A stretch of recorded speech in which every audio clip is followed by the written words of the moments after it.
PS4. All right. And we are live. That special edition Saturday. Last word campfire. We about to run a marathon with the boys right quick. Let's get right into it. How we going? My co-host, Cobos. What's up, E? How we doing? Been busy. Even had an appliance delivered today, but all the adulting is out of the way, and we are here to talk to our wonderful guests and talk about Marathon, which technically now exists to the public, which is kind of nice to know. Finally. But yeah, I've been playing a lot of games. I will tell anybody, first Berserker Kazan's amazing, and Blueprints is also, so far, quite amazing, but breaking my brain at the same time. And there's another game I'm playing that is also something to look forward to, but I can't tell you what that is yet. So, been busy, adulting is done, but we're here. I got Travis fresh off that IGN. How we doing, sir? I'm doing good, man. I just finished my GDC hustle, part of which included Marathon, which we're going to talk about here. I'm doing a review of the drug making game Schedule 1 right now, which is a lot of fun. Of course, I'm doing that game. Of course. Yes, of course you are. That does fit. So yeah, I'm on that, and then yeah, I'm doing some other stuff I can't talk about, but yeah, I'm very excited to talk about Marathon and all that I have played. So let's invite our guest here, Scarrow, who really isn't much of a guest. He's been on the show, I think, more than any other. He's the regular. Yeah, take that, Teddy. Yeah, take that. Eddie is the guest. In trouble. Yeah, Teddy might be in trouble. And of course, we got to introduce this gentleman who is on our Bungie feeds today. Yes, so the man who had his gameplay shown, who got rated by Bungie, who has the locks commented on by Valkyrie today, and also an amazing gentleman I got to meet and hang out with at GCX previously. So thank your wife for letting probably you vanish for the entire day, but the one and only No, dog, Scarrow it's has been joined a us. tough it has been a tough week for Victoria for sure, man. Just between like me being gone at Bungie, then the ARG, and then the other ARG, and then reveal. It has been, I cannot praise her enough, because I have been pretty much, you've been living completely in that room absent. And she handled the house, right?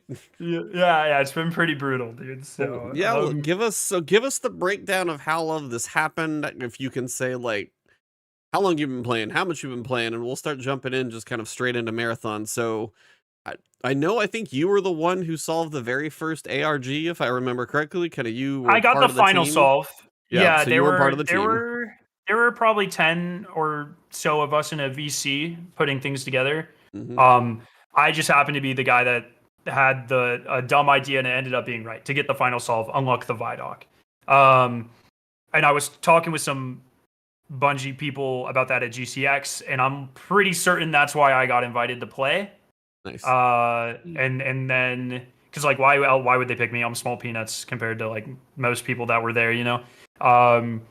And then in October last year, I flew up for a week and played for the first time. Damn. Nice. And then I've done an extended playtest in the middle there that I'm not sure how much I'm allowed to talk about. And then I got played the last time with Travis. So all in all, I have about 75-ish hours in the game, give or take. Wow. Nice. And so I play in over 3 different builds too. So I'm like pretty familiar with a lot of what's happened over the last year with it. So let's get it, E. Let's get right into it. Obviously, the stream went down, and we have questions. I can only give my perspective from not playing anything, but we're not here for that. We're here for our guest, right? So who should we start? We're going to be asking the questions, and you guys get to try and answer them if you can. Sure, let's do it. So you want to set it off? Or no, you had us going. You get started. Well, look, for me, obviously I'm coming in blind. Obviously, Bungie, this is the big game, PvP extraction shooter. A lot of questions. There's been, a lot of hype behind the game, as well as, the reveal that just happened today, and now you guys can talk about it. So before I let you guys start, for me coming in, this is what I would say what the consensus is from people watching it. There's stuff that looks cool, but I felt like, man, they were doing a lot of talking and not enough showing. So that's why I'm here to be like, okay, what's the gameplay loop? What's it like? Yeah. Like, what's going on with loot? Do I take loot out? Do I come? Like, I got questions. How much PvP? Like, there's so much I think for you guys just to like probably info Yeah. dump right now, so just bounce Yeah, off. All right, yeah. I I'll wish give- they I'll give you a showed recap. more as well. I don't know. It didn't feel quite as. It's weird because the ARG felt like very deliberate and polished, and it was probably the craziest ARG I've ever seen ever. And then yeah, I don't know. Like I like the informal dev chat thing, but I kind of like it as like an after the show type thing. You know what I mean?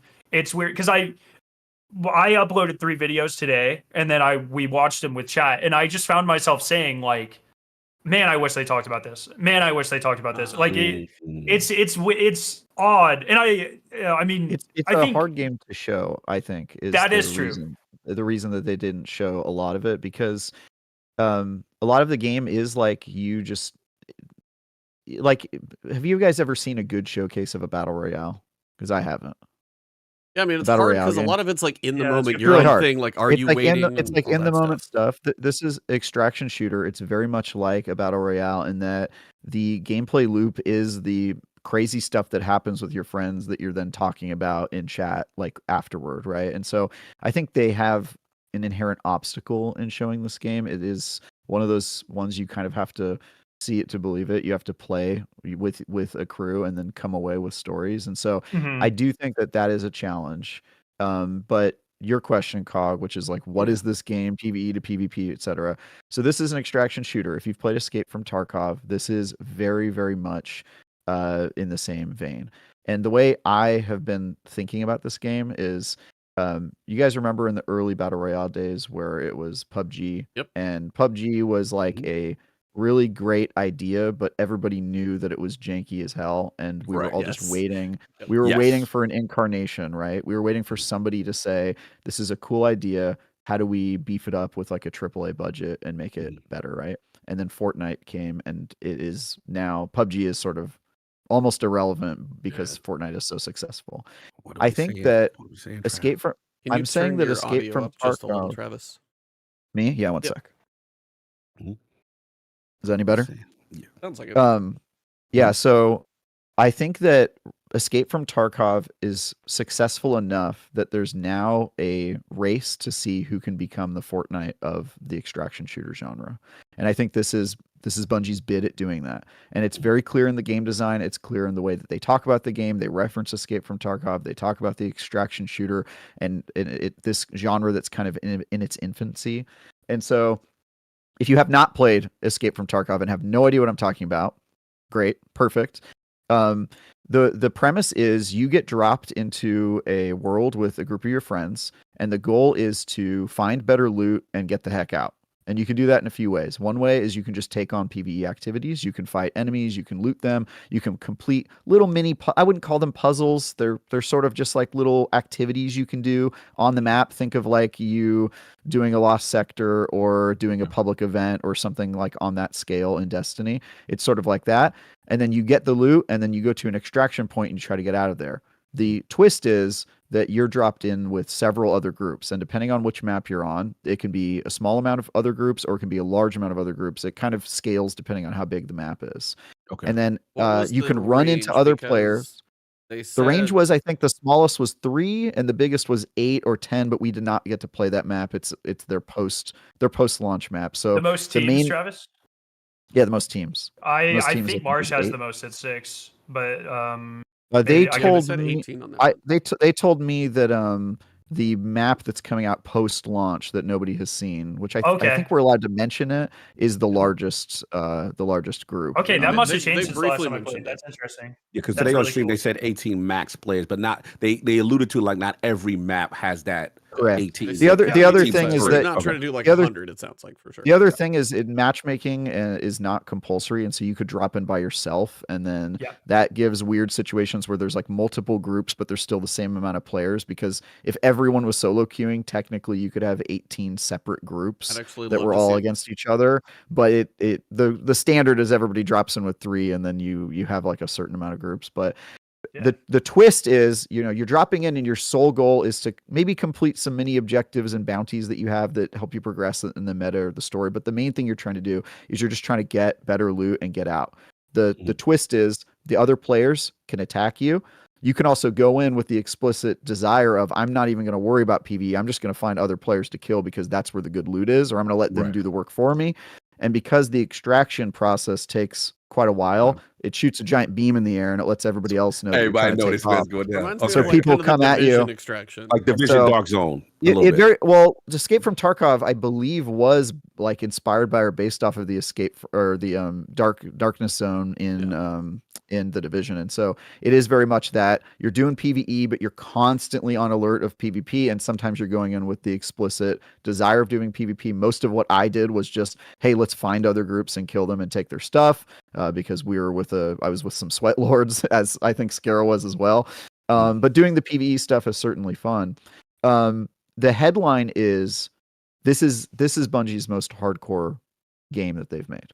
Yeah. And when I say hardcore, I mean like it's meant for a hardcore audience. They have sort of hedged their bets. When I interviewed them and talked to them over this week, like they've said like, yeah, well, we don't think it's actually that hardcore, or we think that most players are more hardcore than you might think, etc. Pointing at the numbers of players that play Battle Royale, which is sort of a sweaty game mode. So I take that, I understand it, but it's very sweaty. It is extremely sweaty. It's stressful to play as because you're constantly on alert of like, am I going to get sniped? You can get downed really quickly. You can get steamrolled if you just are not good at shooting. And that I'll get into my main concerns about this game later, but it is an extremely sweaty, hardcore PvE, PvP mode. Okay. And that's the summary of it. I don't know if you have anything to add, Scarrow. Where do you land on this thing? What's your elevator pitch to somebody? Since Yeah, you've probably I been think- doing it all day long. I think the stuff that sets Marathon apart are some of the things they didn't talk about that much. A lot of this game is going to be world building through the factions or learning what happened between the original Marathon games and now. That's going to seems like it'll play very heavily into the seasonal live service aspect of this game a lot. And there are aspects of the game that I've been kind of dancing around the whole day that I wish they would tease a little bit, but are definitely going to be I think one of the big driving forces behind getting people interested. I know what you're alluding to, and I can say this because they have not shown me anything that I'm not allowed to talk about, right? But you're talking about like the secrets that Bungie tends to put into its games. 100%. So I was anticipating this. You guys may recall on the show, I predicted that this game was secretly just a game about like finding secrets and community events and that sort of stuff. And the reason I thought that is because all of their marketing has been ARG. They've had like these crazy kind of stunts.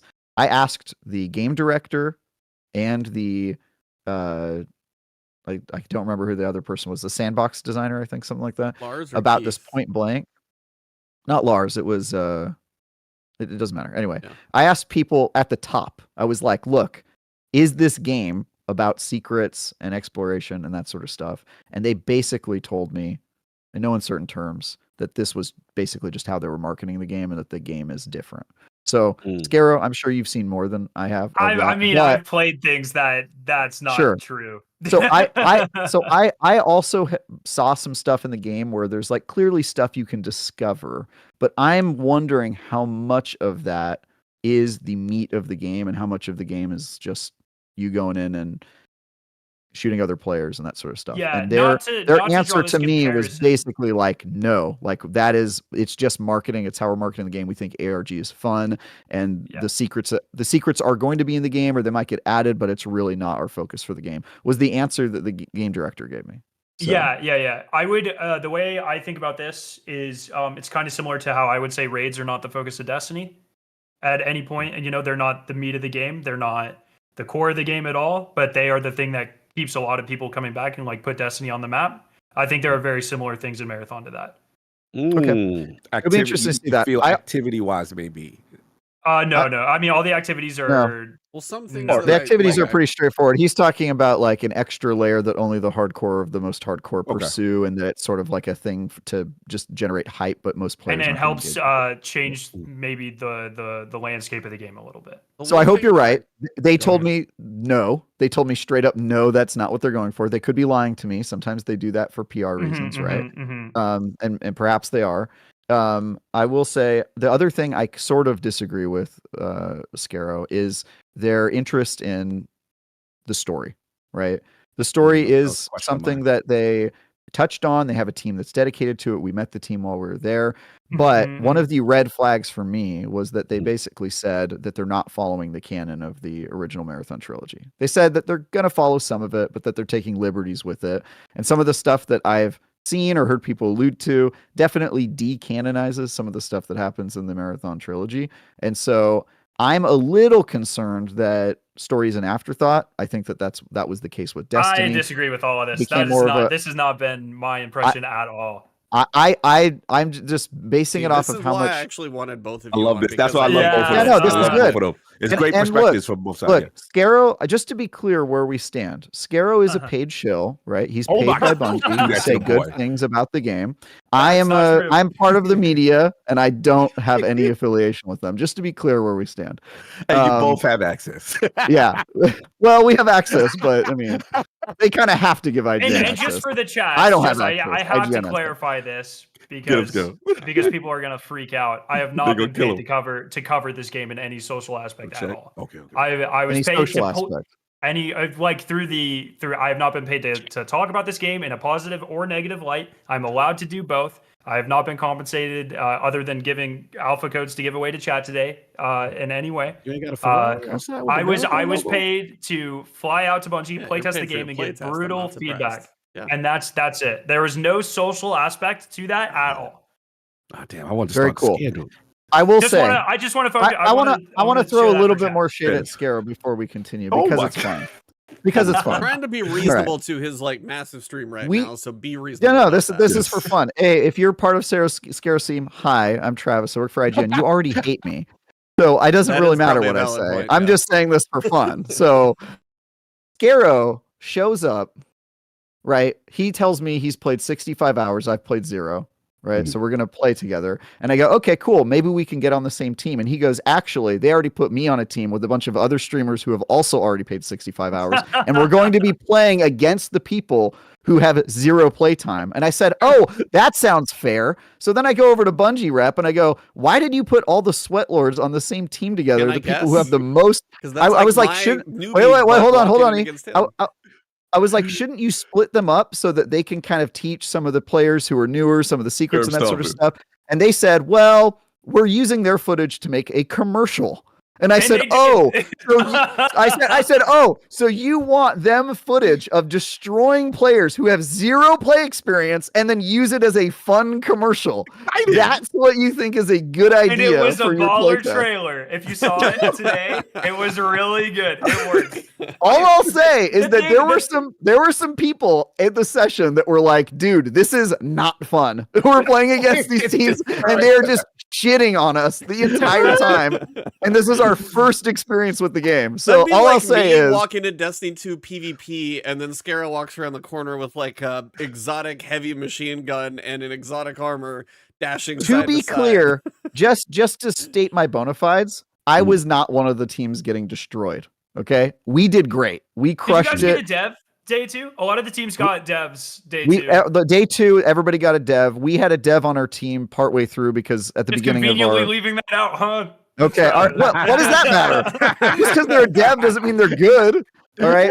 Well, we actually, our guy was good, but yeah, it was me, the writer at Polygon, who also is like a Destiny player who has a lot of experience, and then somebody on their dev team. We did great, but I was sitting next to people who were not having a good time. Like they were just getting destroyed. And I was like, I'm sorry. My footage was great. If you go and watch my IGN preview, it's like mostly me clapping cheeks, but it was, that's how it was set up. So I feel sorry for some of the teams that were there. And that does lead into one of my main complaints, but we'll get to that later. I want to talk about the stuff that I love about this game. Hold on. I want Scarrow to have a chance here. Go ahead. I don't even know what am I responding to? What is he responding to? I was just talking shit. I want to get your I want to get your interactions with your initial play tests and how the progression has been through your 65 hours. Because before even Travis got there, how was your week? What you can share and can't share, totally understand if you got to respect the game, but just how has it been going through, how has the build been progression? How have things felt? What has your experience been like from day 1 to when you left right before all this week of chaos and ARGs happened? How has that progression even been for you? Leaving out the stuff you can't tell, how has that been? Yeah. Yeah, for this week, Travis and I, or last week, Travis and I got there at the same time. Like, all Press and everyone got there at the same time. So the only difference between our experiences is they pulled me out for like a couple side interviews or whatever for Bungie Foundation and what you saw on the thing today. But other than that, our experiences were pretty. Other than me being on a team with my friends. Sorry, Travis, that you don't want people to play with a their lot friends. more playtime. It's fine. We did great, so I'm not even. I'm not tripping. One thing I will say, and I've been talking about this throughout the day, is like it's been pretty incredible to see between every playtest. Like, so the way the playtests work, in so many words, is like we'll play for a bit of time, we'll go into a conference room, and they'll ask us questions, and then we'll play, and it's just focused feedback, right? And every time I've played and every subsequent build, you can see things that they have changed directly based off of our feedback. So like the way the faction and contract system and all of that works now, that is directly based off the feedback we gave in October, 100%. Like none of that existed back then. That's a huge part of the game, so I'm glad that's in there. Huge part of the game. Yeah. Some of the, there's one of the 6 characters that so they showed off 4 characters today. There's 2 more that we played with in October. And these are classes, just to be They're like they're a runners. shell. They're like the I would shell. describe them. They're more like hero shooter characters, like in Overwatch. That's how I would think of them. Got it. But just for clarity. Yeah. Again, ignorant, don't know. Yeah. Distinction, because again, they mentioned like glitch. They mentioned some like hunter-like thing, void. Those are the shells you wear. Those are the shells. They don't have any specific individual abilities that are separate from the others. Because basically, the shells they do. So they do. The shells are like your hero in a hero shooter. The idea being that every time you die, it's just your shell, and you are some amorphous consciousness that's been shoved into different bodies, and those bodies have different abilities. And so they do. Okay, got it. And so each body has separate abilities. So if you jump into Locus, he is like the guy with the shield, the guy who can dash places, and the guy who shoots missiles when he uses his prime ability. They're not called supers; they're called prime abilities.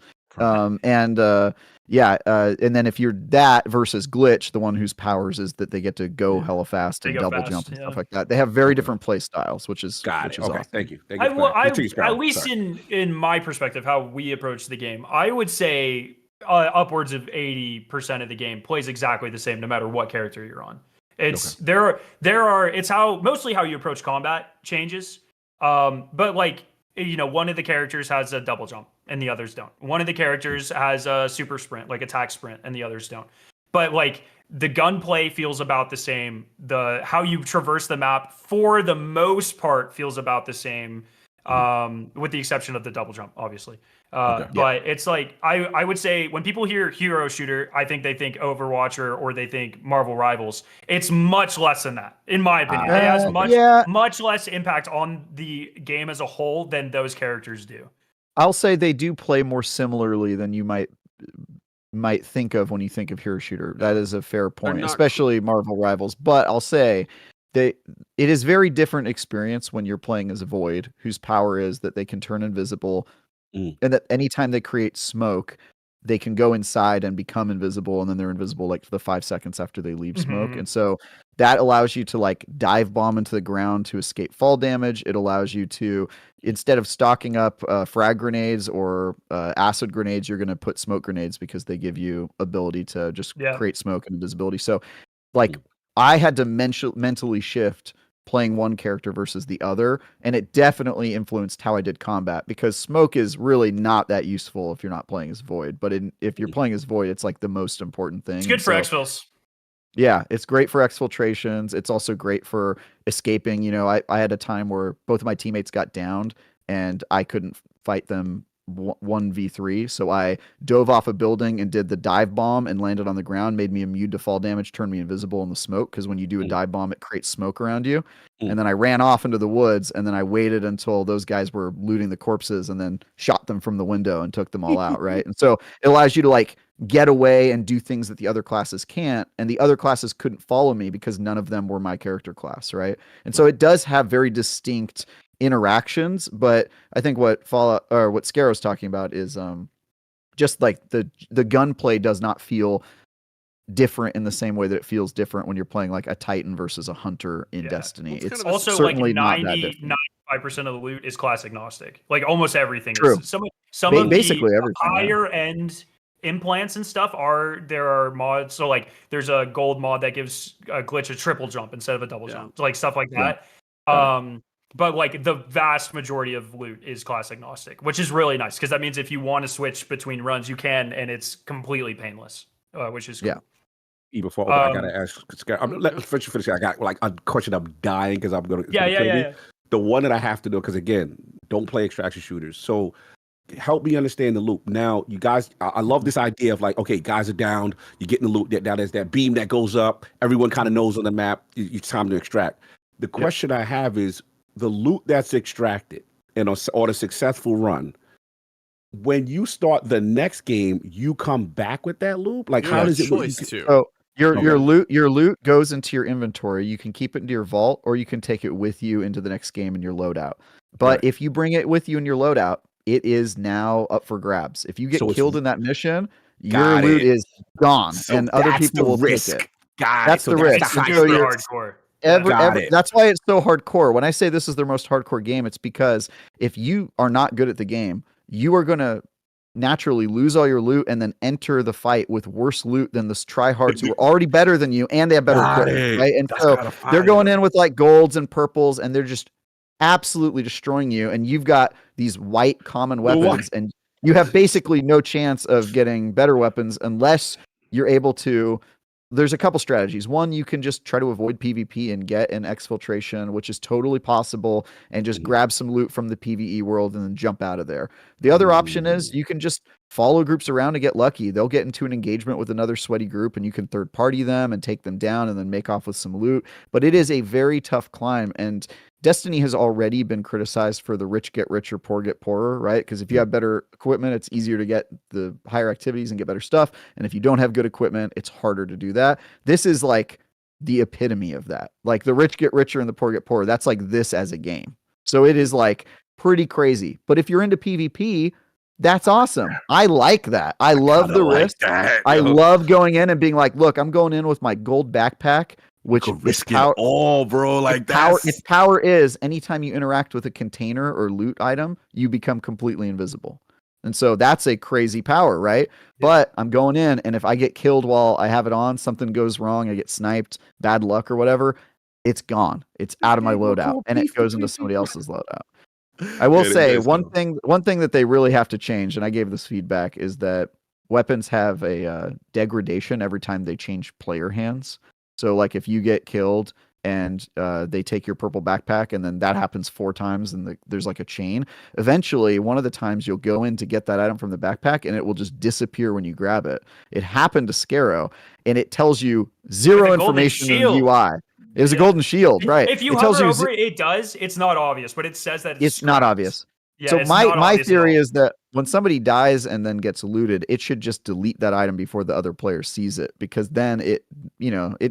But yeah, your point is it does show. I forget what the wording is called, but it shows that it's getting worse. Scraps. There you go. Yeah. But it is like a very bad feeling when you kill a player with a gold shield and then you go over to loot their shield, and right when you click take, it just disappears from the inventory because it ran out of durability. Really, really bad player experience and UI experience that they definitely need to work on. They said the idea with that is so they didn't try to like flood the game economy with a bunch of golds and purples. I asked that question in the interview. Yeah. I get that, and it's cool. It doesn't feel great though, right? It's like, especially with the golden shield, especially with that, because that's probably the biggest difference I would say for most like engagements is shield type. It makes more of a difference than backpack. It makes more of a difference than most implants or guns.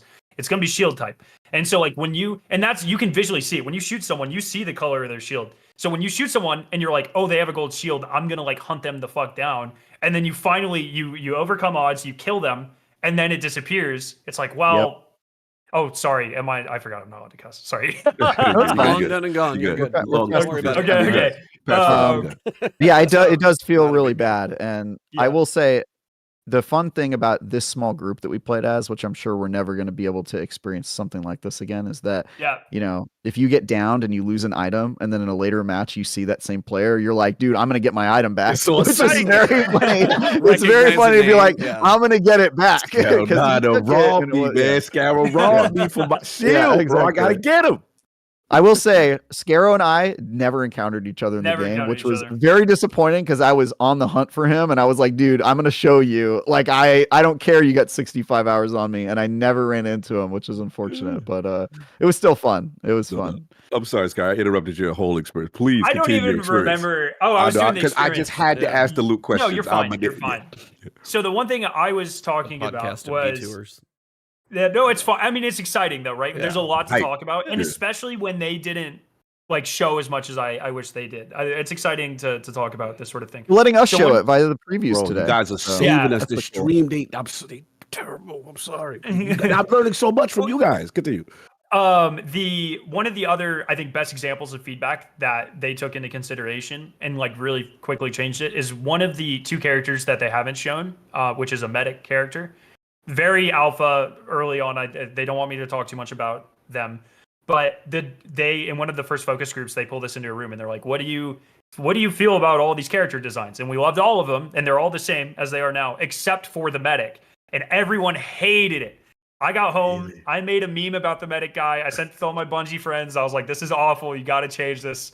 It has now been completely revamped from the ground up. It looks way better now. Oh, nice. Way better now, and that was like in a couple of months that change was made. So I mean, they are like more now than ever. I bet the original design gets sold as a cosmetic later on. Maybe, especially if my meme takes off. I mean, at some point it's going to be. I showed it on stream today. I think it'll be in the wild somewhere. But yeah, I think like more than they ever have. They are like very deliberately paying attention to feedback. And like, I mean, the main way they're communicating with this game isn't through Twims or This Week in Marathon.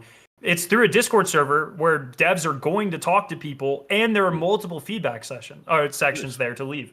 I keep telling people, and this goes for your guys' chats as well. Like, if as we go through the alpha or this reveal today or creators' videos, and there are things that you think should change, you think they should add a proximity chat, you think they should make a solo mode. That's a big one. Make that known now. I talked about proximity chat already. Yeah. Thank you, Travis. Oh my God. Make that known. And most of that feedback's been expressed by us. But if you have the community in a nice way giving feedback that's important. Correct. I have seen them like completely like pivot and change stuff in a big I'm way. Sorry, I don't think you're going to get a solo mode, but you can queue solo, which I think is fair. It's like, look, if you think you're that good, if you think you're that sweaty, go in solo. Good. It would be more just. I have no doubt that there's going to be a streamer thing where people go in with nothing but their knife. They just don't bring any. 100%. Knife and Void for sure. Yeah. Knife and Void, that's for sure going to be a playthrough. God Emperor Sofa King asks, will they be adding new heroes as the game progresses? They're called runners, and yes, they're going to be added as the game progresses.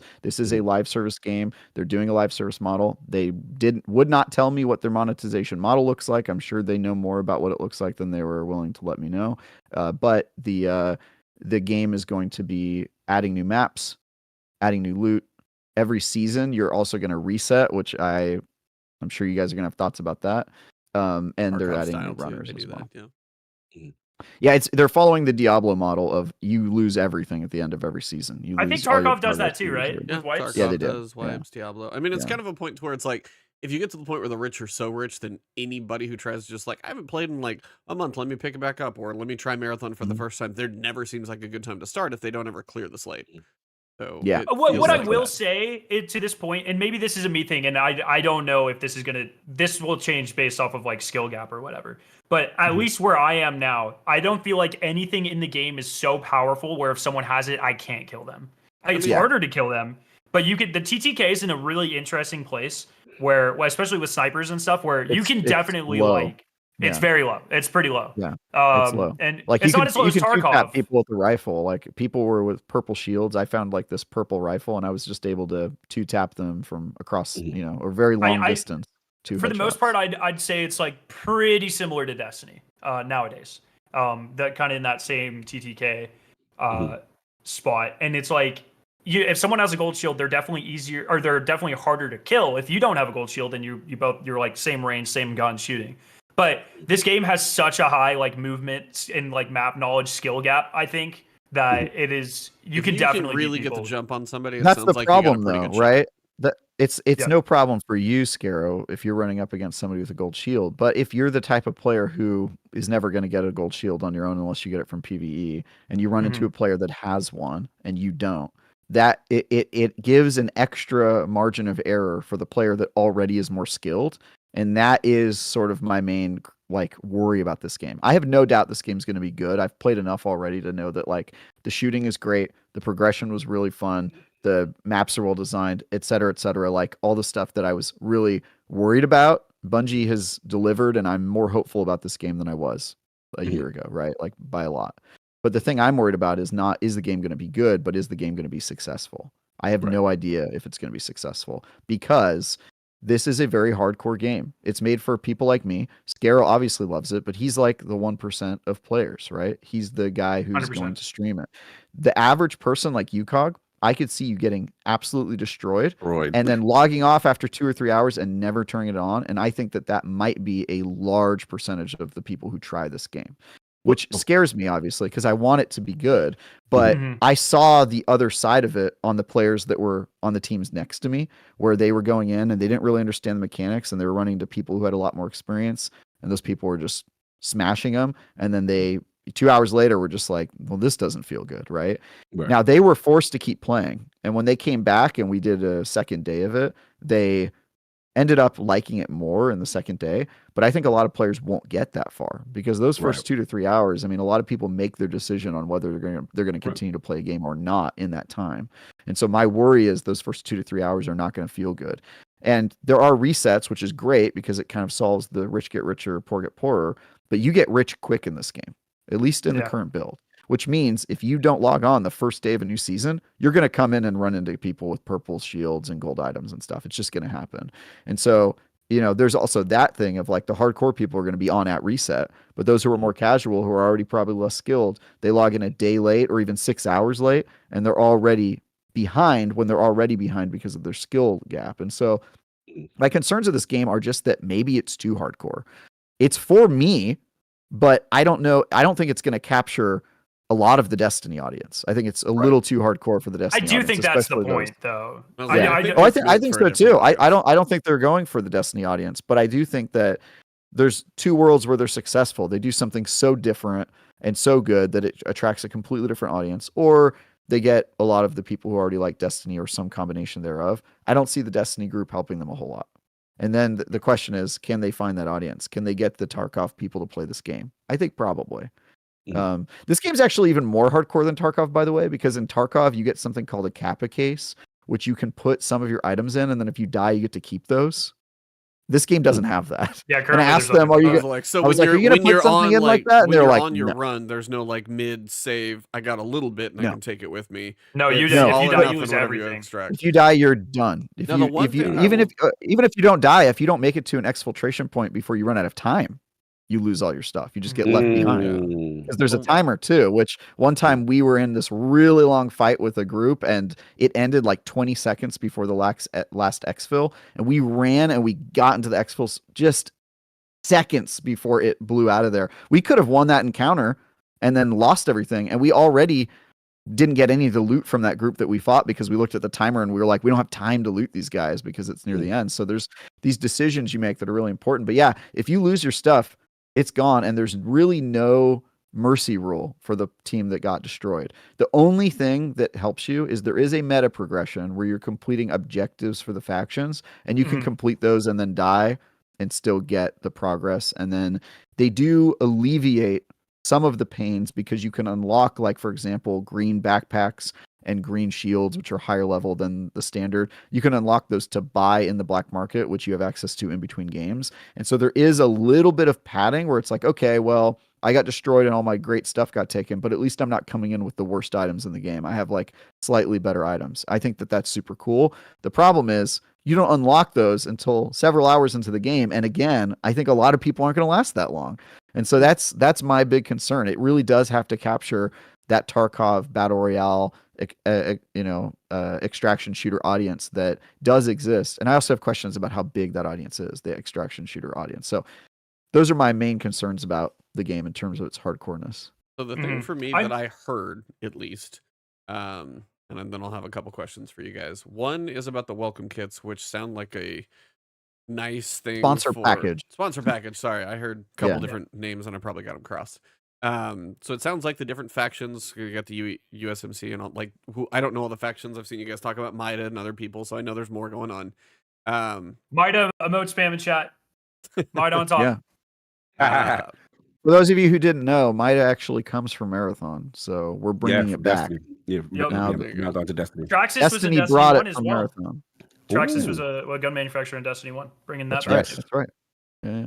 So the sponsor kits actually sound like a cool thing because I have not played Tarkov. I played some PUBG, played some others, but I didn't get to Tarkov in the extraction.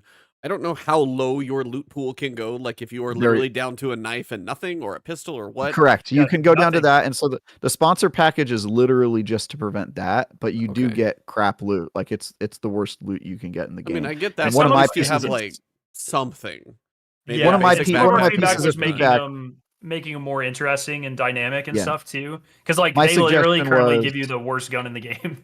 It's like okay, well, you don't have to insult people like that. Right? Yeah, exactly. Like, and so I guess when it comes to feedback, one of my pieces of feedback was basically you should have the ability to unlock better sponsorship packages and pay for them, because the whole idea of a sponsorship package is that they're free. And so you literally get them for free, but like you could go in with a knife and find better loot than are in the sponsorship packages in 5 seconds. Yeah, like no time at all. And so really the point of the sponsorship package, I think, are more like it's a nice thought rather than actually useful. And so they need to rework that. And I gave that feedback. I'm sure other people gave that feedback of like, this doesn't really feel right. Like there should be some randomness. So yeah, I was not there. By the way, they keep referencing the sponsorship package as like this thing that's going to solve the sweatiness and the bad feeling of getting killed. And I'm like, dude, it's not. Like it just doesn't. So it's not the same thing. I think the black market does a way better job. I kind of want to ask you guys, like, do you think you're saying the black market, you'll earn some currencies you play through, whatever it is that you'll extract. At some point with that currency, you'll be able to, in the black market between runs, be able to kind of purchase stuff so you can decide, I'm going to keep this in the vault till I feel like I'm a little better equipped to use, or I can buy it and take it with me and maybe have a better start.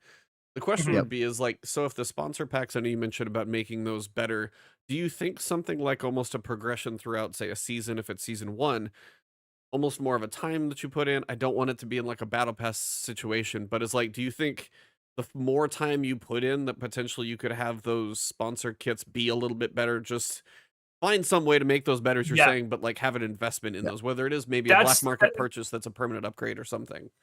That's how the black market works. As you upgrade vendors, you purchase upgrades that unlock different things to be sold in the black market. I think, and there are levels for different factions. So it's like, oh, I'm Cyber Acme level 1. I'm Cyber Acme level 2. I think it should, level 1 should give you a gray welcome kit or sponsor kit. 2 should give you green. 3 should give you blue. So that way, because you can still make progress on those upgrades and those contracts, even if you're dying 90% of the time.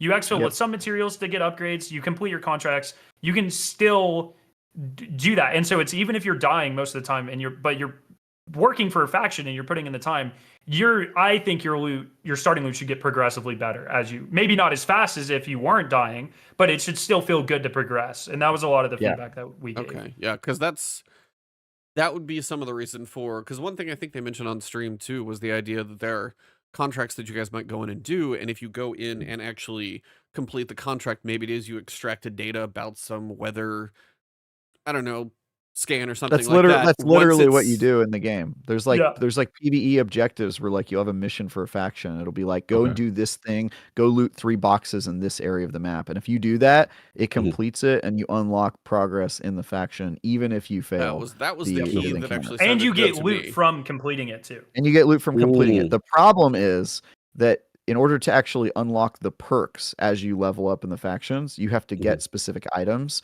Yeah. And so you'll have one that's like, you need to go to this map and go in these areas to find this type of loot and get 5 of them. But you have to exfil those, right? And so you still do have to get exfiltrations done. Like you have to do it. And so again, it is sweaty, but so are battle royales. And battle royales are the most popular game type in the world right now, right? And so Mhm. there is hope, I think, here in them just like doubling down and being like, look, we're just going to be unabashedly sweaty. We're going to make this a really competitive game, and that's okay.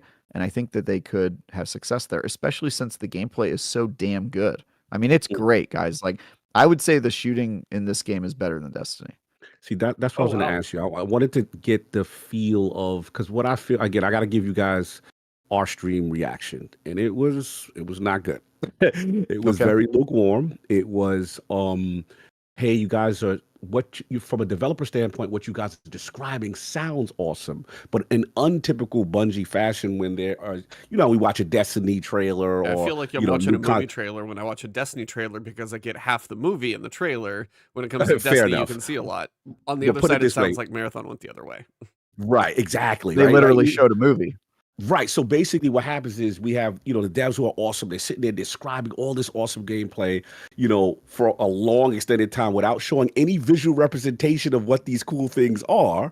Then we finally get the stream with you guys for a little bit. We're like, okay, cool. But we can't get enough about how it feels, the extractions, or just implementation. So the first thing is what you said, the game engine, right? I was like, how does it feel? How is it moving? I was like, is it 60? Is it like, what's going on with that? And then the second thing is, 60 FPS, dedicated servers.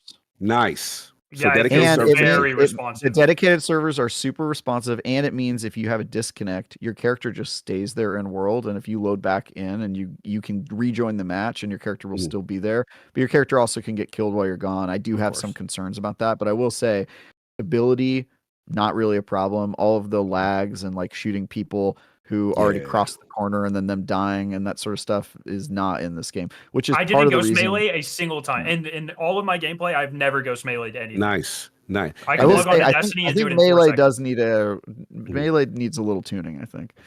You think it's too good? Or no, not? I think it's not good enough. Actually, specifically on PvE characters, I feel like yeah. That I agree with. In PvP, you kind of bounce pretty much the knife always a off 3-knife down. And there's mods that where you inflict poison when you knife too. It's brutal. Yeah. Knives are really good in PvP, but in PvE, you like bounce the knife off of the robot's head and you have to hit them like 12 times, and it's like, all right, that and they can 2-punch you, dude. They can 2-punch you. Oh, by the way, that's another thing we should mention. The PvE in this game also not easy. Not easy. Like, brutal. Dude, if you are not playing super tactically and like standing on the corners and like shooting them one at a time and like entering the room, like it's not like Destiny where you can run in and just be like, I'm in the middle of 12 guys and they should all be afraid of me. No. If you're in the middle of 12 guys, you're already dead. Like, they killed you a long time ago because they swarm you and they take you down real fast. So okay, so that's what I remember this from the kind of stream. EVP, and I kind of listened to some of your stream today too, Scaros. You were talking about stuff. What is the balance between the PvE, the PvP, and how is that experience going to play for like the average session, whether it's 1, 2, or 3 players, me and a buddy going in? How much is the focus on PvE? And like, how often do you see that versus how often you see other players? And then how would you compare the two experiences as well, like a PvP experience versus a PvE? It depends on what you want, to be honest. Yeah, a lot of that is going to be very player driven. And it depends what map you're on. So on Marsh is probably the biggest map. My team, we would straight in the middle, or at the beginning of the game, we would run to the middle of the map. We'd listen for shots, and then we would go chase them. So our PvP to PvE ratio was like 10-1. But you can definitely like rat around the outsides of the map or underneath. Almost every POI has multiple layers. You can, if you really do not like PvP, especially if you play like Void, you can probably go a lot of times without playing PvP. Maybe until you start to exfil. Exfil's the one part where you just can't avoid it. Really, if people want to rat and spawn camp your exfil, they can.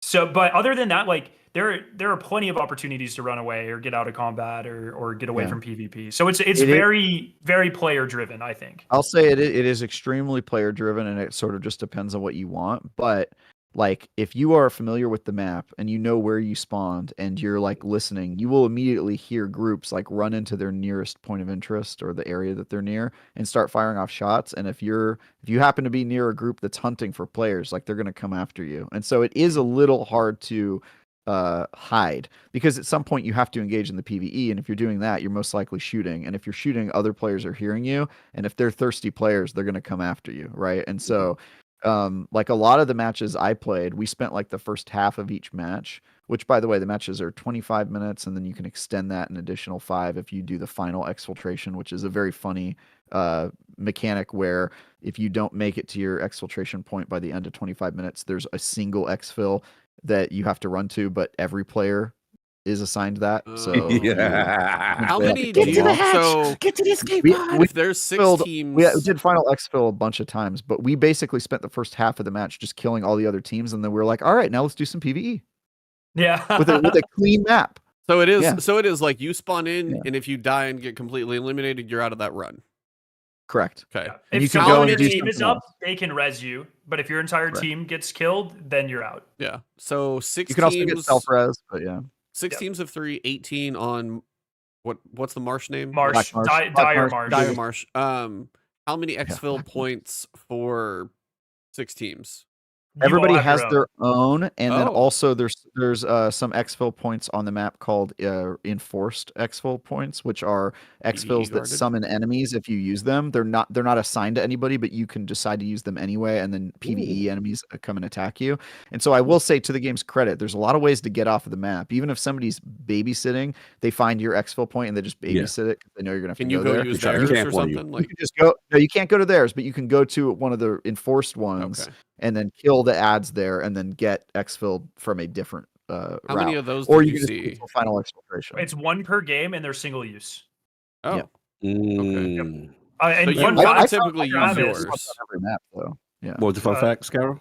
Fun fact, well, only Travis really get anything from this, but in an earlier version of the build, the key rooms, you could spawn a special exfil that that's spawned right cool. next to you and just get out. They took that out, but they are clearly playing with the idea of additional ways to get in and out. So It's interesting. Okay, so the Yeah, I PvE wouldn't be opposed to there being additional ways to get out, because I do think one of the big complaints for the people who just want to like go in and enjoy like the story here, just do the PvE Yeah. You activities. gotta get it. The other thing that's annoying is like at some point I was like, all right, I've got 2 hours of me just killing other players. I need to do PvE stuff and record it for the preview, right? So I was like, I need to do some of that. So I went and hunting for one of the boss fights. They have these little boss encounters, which are Oh. interesting. They require you to. like a They'll require you to strike, have a or is it special like a public item. event? It's like a public event, like Okay. a public Yeah. event boss. You need a special item injected in your character to enter the field to attack them. Otherwise, you die when you go in there. And so, like, it kind of creates like a little barrier. You have to get inside. And I was like, all right, let's go and do that. And then other players just, they got there and we got into a 3v3v3 fight, and it lasted like 15 minutes. And then I was like, all right, I guess we're gonna have to do this next run. So there is like a thing where like if you're just trying to do a specific activity, especially if it's for a mission, sometimes other players will just have other ideas for how you're gonna spend that And match. that's, Right? that's And how so- any PvEVP is gonna go. That's from Yeah, World of Warcraft exactly. to now. You're like, oh, no, I'm not. And so that is a little that can be a little frustrating to be like, all I need to do is get 3 batteries from this part of the map, and you run all the way to that part of the map, and then you end up in a massive gunfight that lasts the entire match. Even if you win, you're not able to accomplish the whole reason you started the match, and so that can be pretty brutal. How much randomization is there to the maps? Are the enemies always in the same spot None. as the PvE? So every time you spawn in enemy, like the PvE enemies are going to be in the exact same spot, same grouping. yeah, so some of There- the public event yeah. type stuff has Yes. multiple spaces, but the POIs are generally always the same. Okay. Yep, they're Do you- exactly Did you the same. guys? So they'll change certain components, like Scara, correct me if I'm wrong, but sometimes like the toxic rooms were in different areas. Yep. The flare Yeah, rooms there- move. Yeah, there's like little elements of each thing that changes, but like the bio room area or the medical hospital or whatever, they're always going to be exactly where they are, and they generally have the exact same layout with small room changes or loot in different places and that sort of Yeah. stuff. So after And the like enemies are 60 almost always in the hours, same place. 60, 70 hours, Scarrow. How does that feel? Is it map mastery at that point, or is it like, I know this is over? Does it become old hat in a good way or a bad way? Yeah, that's a hard question because I've played on 3 of the 4 maps, and the maps have also changed every time I played them. That's quite a fair. bit. You've probably had a lot of. But there are also a lot of things that do change. Like the contracts keep you going to different areas. The gunfights are almost always different. And then there's like a dynamic weather system. There are things that change the Yeah, the maps quite a storms. bit. The storms are pretty cool. The storms, you Completely- can't see like more than 10 feet in front of you. They're completely brutal. screws up line of sight so that you basically sniper. If you brought a sniper with you, you are screwed. You better switch to the SMG. Oh wow. Yeah. Yeah, it's crazy. So like I would say if people play a battle royale and they never get sick of the same map, it's similar to that sort of. Things do, but you learn the map knowledge is going to be a huge part of this game, 100%. I do think that's why, like, I hope we're allowed to say this. They did say to us that like one of the things that they're looking at pretty strongly for the live game is like evolving maps. Things change, similar probably to something like Fortnite, but but yeah, things are. And I actually talked with Lars Bakken today, who's on the maps team, who leads. Nice. The I saw maps Lars team. out there. He was on the And he was saying that he was asking, he's like, well, how much do you guys want to see change? And chat was all like, change everything, Yeah. time, like randomize and change things time to time. And he seemed to really take that feedback to heart. So I think there is going to be a lot of randomization, and a lot of the feedback between like the first time we played, all the events were static and there were like 2 of them. And now there are like 8. Sometimes they appear, sometimes they don't. They're moved around different sometimes places. the boss appears in one area versus another. Exactly. I think it's getting more randomized. And the other thing is that, he played 60 hours across like a 6-month period, almost like a year at this point. And I don't think the seasons are going to be that long, and they're going to change stuff every season. The metas are going to change, which weapons feel good. They're going to add new maps, add new hero runners, stuff like that. And so I think that there's opportunity for them to introduce variety over time so that you're not just playing the exact same stuff. But it is very static, I'll say. But then again, so are battle royales, so are all extraction shooters that we've had so far. And so I think they're following a blueprint very closely. The extraction shooter, like, it is just an extraction shooter, like every aspect of it. And they're just trying to make it a higher quality, bigger budget version of those that we've seen. So the question I got for you guys is the loot in the backpack itself. Like, so you get in the backpack and then like the time spent to analyze and make that decision on what you're going to pick, and then how differentiating, how cool was the loot that you bring in? I'll take this one. All right, so a couple things about the loot system. One, it's based on which backpack you have equipped. And if you come into your very first game of Marathon, you have the worst backpack in the game, it needs to be bigger. I think it holds 6 squares, which can be like 2 items, right? It can be 6 tiny items or 2 like medium-sized items or 1 gun. And so literally we were dropping in, looting one area, we would all find a couple things we wanted. We'd be like, well, guess it's time to exfil. We have no reason to stay here because we can't carry anything. It was really bad feeling. But I think what they were trying to do with those is make you jump in and just be like, hey, let's show the loop on a micro scale. But like our first couple matches each lasted like 4 minutes just because we were like, well, we have no reason to stay here. Like, we're all maxed out on any loot that we would want. There's also, they have you chasing certain items in some of these missions. They have you like, you need to go get this thing. And you're like, okay, I'm going to go get that thing, and then have absolutely no room. And so the game feels way better. Even when you get to just the green backpack, it starts to feel 100%. like a real game. But like when you have the white one, it's like swap out even with the limited space and be like, hey, I want to replace this for this. Oh, you can. You can swap items, but like, unless you find a better backpack in the level, you are like getting out of there because you just don't have a good enough backpack to hold anything. Yeah. So and frankly, it's not really worth staying in a level on the hope that you'll find a better backpack, because at least in my experience, like, they show up in certain areas with a higher propensity, or you have to kill another player, and it's just like, dude, I got the thing I wanted. I got the thing I want. I'm out. Yeah, that's PUBG. And then if you upgrade one of the factions, you start to be able to buy green backpacks in the black market, and then you never have to deal with that problem again. But again, the thing I'm worried about with this game is the first 2 to 3 hours, because those 2 to 3 hours, you have the smallest backpack in the world. You're possibly getting destroyed by teams with better loot, etc. I'm worried about that.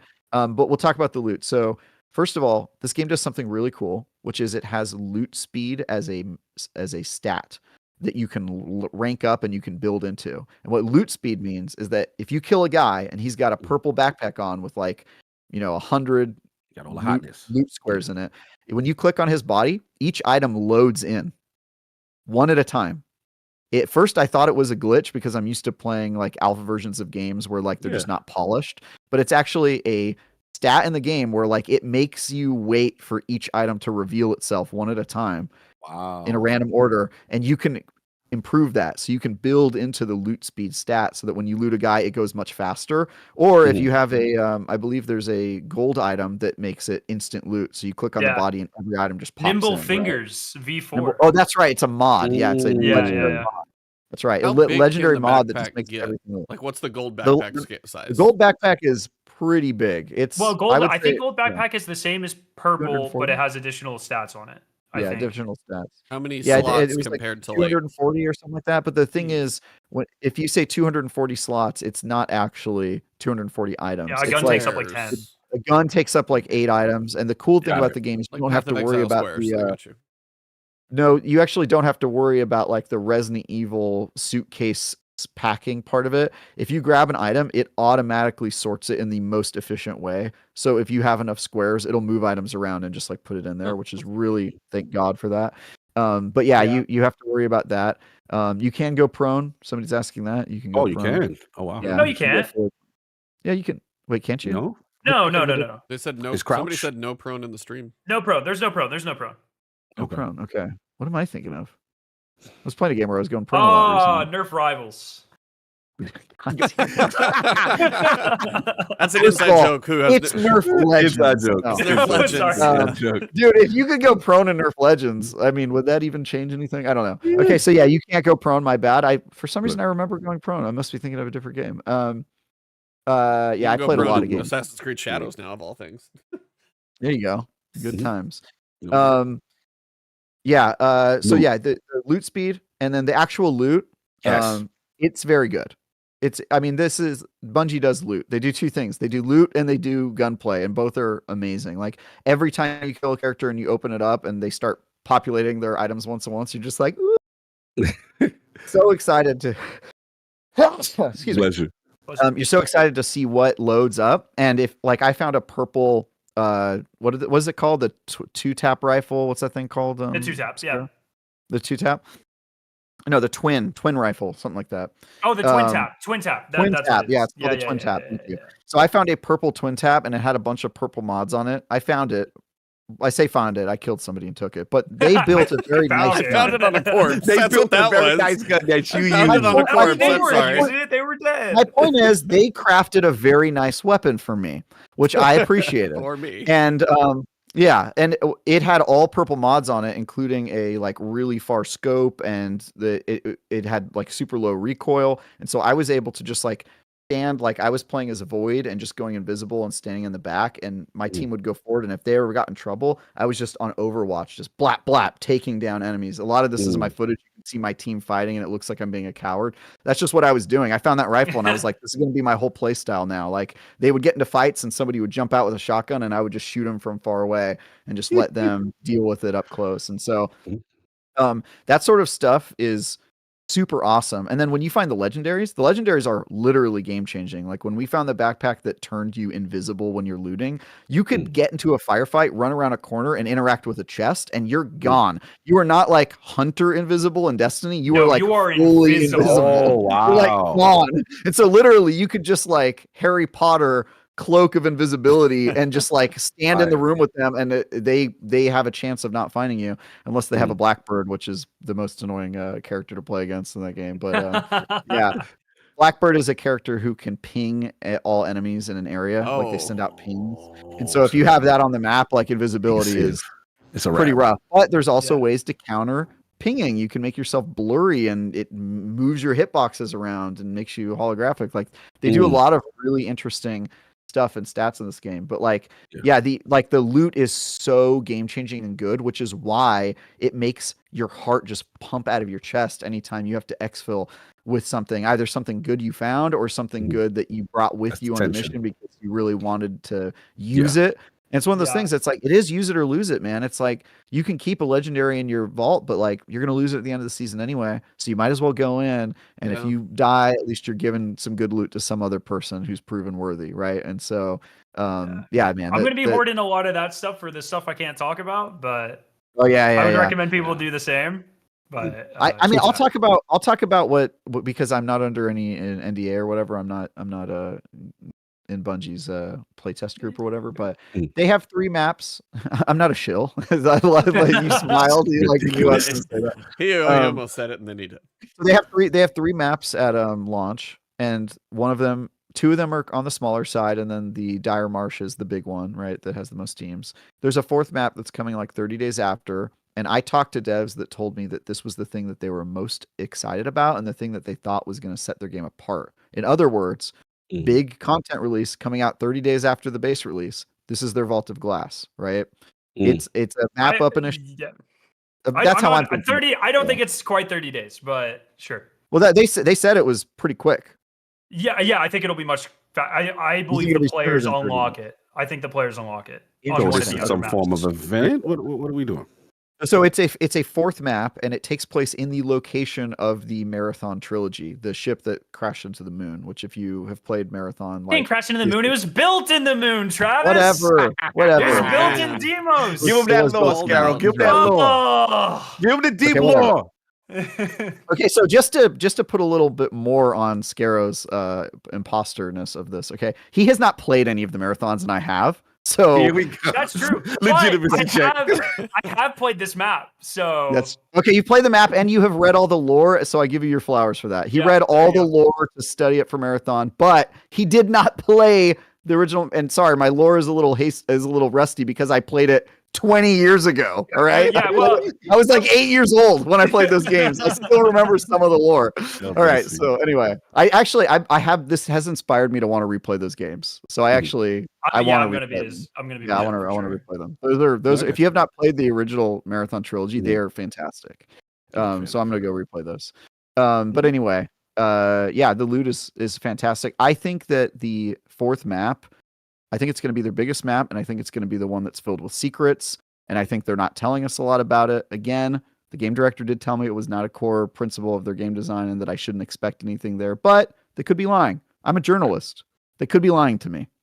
So, Garrett seems to know something. I can't remember if it was like a stream I was bouncing between or theirs or whatever. It sounded like, again, I don't know if this is the 4th map or just maybe a future season idea, that it sounds like you almost need to get your runner up to, or whatever your outside of a runner is, up to a certain level, and then that might be your way to actually, because they were talking about there's an intro warm-up mission you would go in, kind of just get a little like actual onboarding experience and come back, and then it sounded like there was a later game version of that, like you're on a higher level and then you're maybe able to go to, maybe this is how you get to the other map, or you have to do certain objectives or something. I think that might have been my interview with Lars. That might have been what I was listening to. Okay. I was like, I too many things happened today. I'm sorry. So I got confused.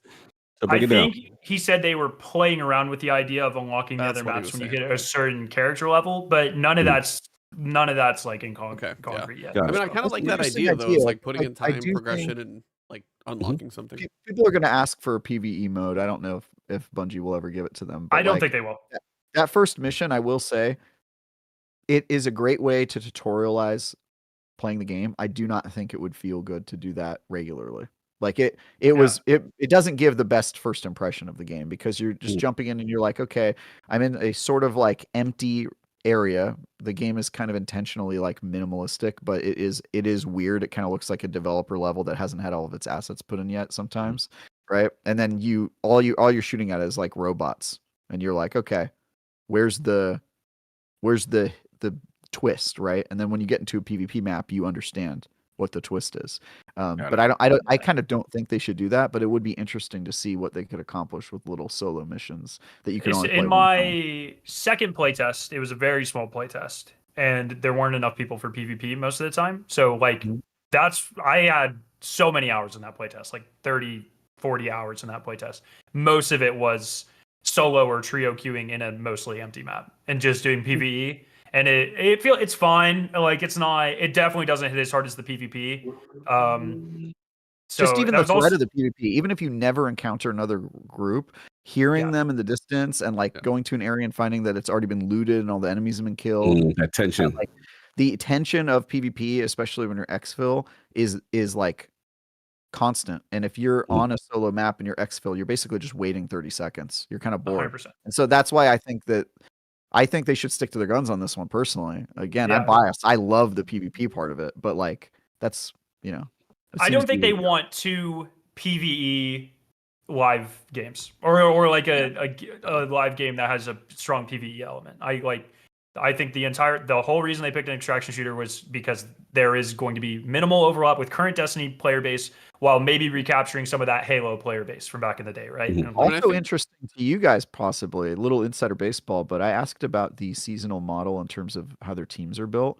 I said, "Are you guys going to do another Alpha and Omega for Marathon?" And they told me no, because this is a PvP game, and so the whole content delivery pipeline is just formatted differently. Like they basically can have the entire team working on the next thing because it's changes to the meta or like a map or whatever. But so far, they don't anticipate needing like staggered teams to deliver certain content delivery, which I thought was kind of interesting.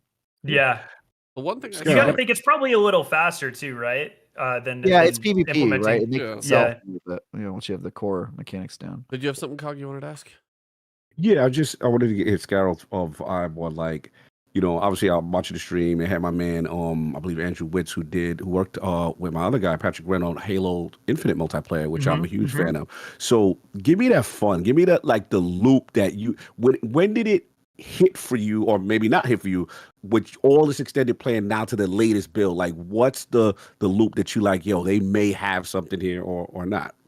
So the first playtest that I did was the maps were a little more bare bones, so there wasn't as much PvE, or like things to do on the PvE side. So it was mostly PvP, and there was at a certain point in that playtest, you got a key for a room.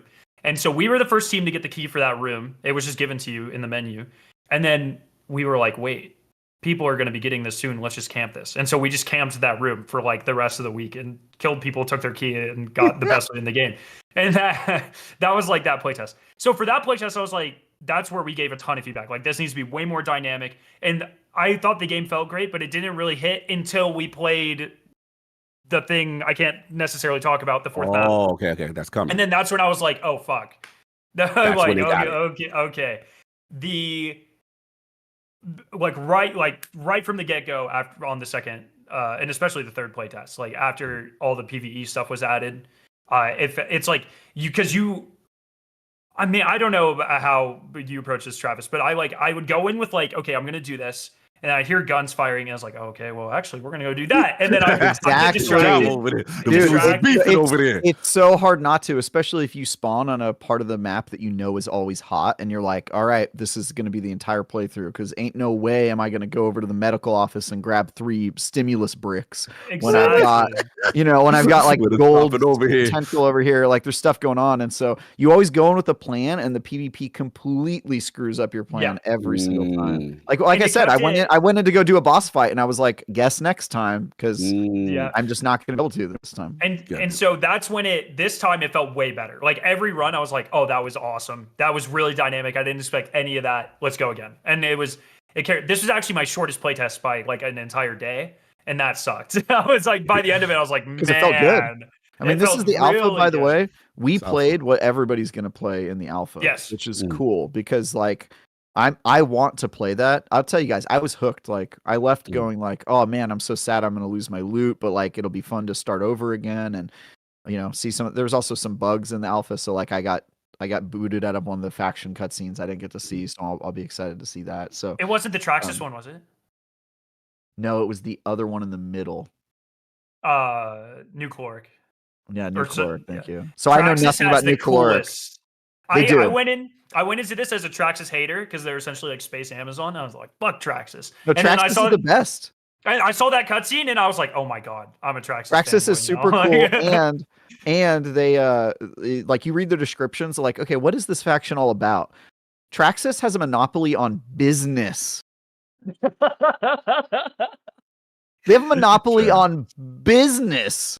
Have you been paying attention to the Discord chats? You can pledge to different. You can like hit a roll as the different stuff. The Traxxas chat is all buy Trax coin, lay people off, give our CEO a bigger bonus, stock me. Oh, they really leading into it. People, every one of those chats, dude. People are leaning into it. Like Sakaguchi's all worm and cats memes. The Cyber Acme is all like code, like everyone's talking in code, like in Discord code boxes. The Nuclear, awesome. everyone's just posting like eating food gifs, and like the big meme that they developed is all of Nuclear's food is actually human. And like, and so it's like today I posted a tweet that the Nuclear hot dog equals people. That spot, like the community has known these factions exist for like a week, and they're already more bought into these factions than anything in Destiny in the You have past. like a role-playing 10 years. Discord, it sounds like. The factions are way more interesting than the factions in Destiny ever were. 100%. Just And they're gone now anyway, so that's how long this... My problem is I don't know how much you're going to be interacting with them. Like they're pretty much, I don't know. They have to build that part out and prove that it's actually important to them. Because as Scaro and I already disagreed on this, but I'm not convinced that story is something they're actually going to put time into. But we'll see. What's interesting, you said that, Travis, because that was the reception towards the end of the trailer where they kind of, and I want your feedback on this because you're definitely the PvE guy, in terms of like they showed some form, I don't know if it was CG or full motion, try to, give some cinematic, to get some context, and it kind of lost people. People were like, what is going on? That's insane, because the reception when we saw it, Travis, was unanimously like fucking floored. Everyone was like, it was. But I'll say this: it was because if you've played the game, that's true. It PTSD because you know what they're going through. You're like this feeling of like just despair and like these people having to kill each other and stuff. And so I think I don't think they should have shown that yet. I think they should have waited for people to play the alpha. That's what people were saying, because we have no context. So we were like, if you haven't played it, you don't really get what's happening. But if you spent 2 days playing it at Bungie HQ and then watched the movie, it's like cathartic and stressful to watch that movie, because you're just like, oh my God, I just got done living this. Like I feel them. Like I know what that's like. And so it's very cool. But building in the lore to the runners, like they're getting progressive memory loss, and like they, he remembers the music from when he was a human, but he doesn't know why he remembers it or whatever. Like it hits. There's not a lot of dialogue in that short film. There's probably like 10 lines, but it tells you so much about the universe. And like maybe we were better connected because we played a bunch of this game and we know some of the OG lore. Maybe I can see why maybe it doesn't hit as hard, but I think that short film is only going to age like better with time. I think people are gonna. That's better than anything we've ever gotten for Destiny, cinematic wise. It's not even close. Oh, it's not. It is. No, it's literally not even close. I downloaded it in 4K. It's for one, just exquisite details on so many levels. Like it's beautiful. I mean, the storytelling is beautiful. It's visually beautiful. It's amazing. Oh, I'm trying to watch it while you guys were talking about it too, just to get a little.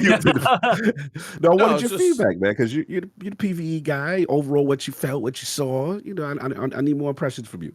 I'll be honest. I don't know if this game's for either of you. I mean, I'll be honest. That's a valid point. I've never played. I'm not gonna say I'm not the extraction shooter guy, but I will say, for Bungie to attempt it, because their gameplay is so good, I'm going to give it a chance, but I'm curious about E. This is really about E. That's what I want to know. Yeah. No, I mean, from what I've gathered, it is still an extraction shooter. I mean, I played some PUBG Battle Royale, and it's not one of those that I'm going to claim to be like, oh, I'm a beast at PUBG. I'm like, I'm not. I'm just like, that's kind of one of those. But I also know the moments of like, hey, I was playing with some buddies, then you're in a house and you get into a firefight and it gets really tense and you're like kind of keeping an ear open and nobody's going to move. Like those moments were all of what you guys described. It is that tension. The moment to moment may have some gaps in it, but the tension and the highs of just like being on pins and needles of, if you hear a bullet drop, or if you guys out there and you're like, okay, I got to go after this PV thing because this is what I'm going for. As soon as I pull this trigger for the first time, big giant siren for everybody. It's like, I'm over here, come get me, is now something that can have that possibility. And it is one of those things that can be very fun. It's just one of those things that you've also got to accept. You're going to die. You're going to die probably a lot. And it's one of those where I like the idea of the welcome kits, and I hope there's a progression to that, because somebody on an average level, say I'm like a 1.0 KD, which is probably what I'm close to, like 1.05, who knows? Not the best, not the worst. somebody who's average like that, and whether maybe I have a buddy to play with, or maybe I don't, and I want to work on some things, I want to have something I can go after. And you guys have mentioned the black market, which is nice. If they can get a little progression on the welcome kits, so 25 hours later, I don't totally suck every time I completely get wiped out. That would be a nice little nudge. As you guys said, like the first backpack needs a little help, those kind of things. So it's like, if I do put more time in, it has that progression of, I put a little bit more time in, now I can go in and have a little better success. Or if I do face off with somebody and maybe they're newer, or, you know, time-wise, it gives me a little bit better chance. Again, skill versus skill. You, like, potentially somebody who's like a beast at shooter games versus, say, me, I could have the gold thing on, and they're still probably going to beat me if they're that good. That's what I've also gathered from you guys, is that, like, there are game changer things where you could go invisible or have a triple jump. That's not going to change my skill level, though. And while that is going to give me an advantage, and as you guys kind of lean the curve my direction, if I can land my shots that time, if they're that good and they don't miss, and, you know, they do aim trainers and they're that good, it's not going to matter. Probably. But it is that kind of balance, though, where, one, I've played enough Bungie games, between some Halo, more Destiny than I probably ever should have, and then the gunplay you guys describe as fantastic is intriguing, because Bungie gunplay is one of those things.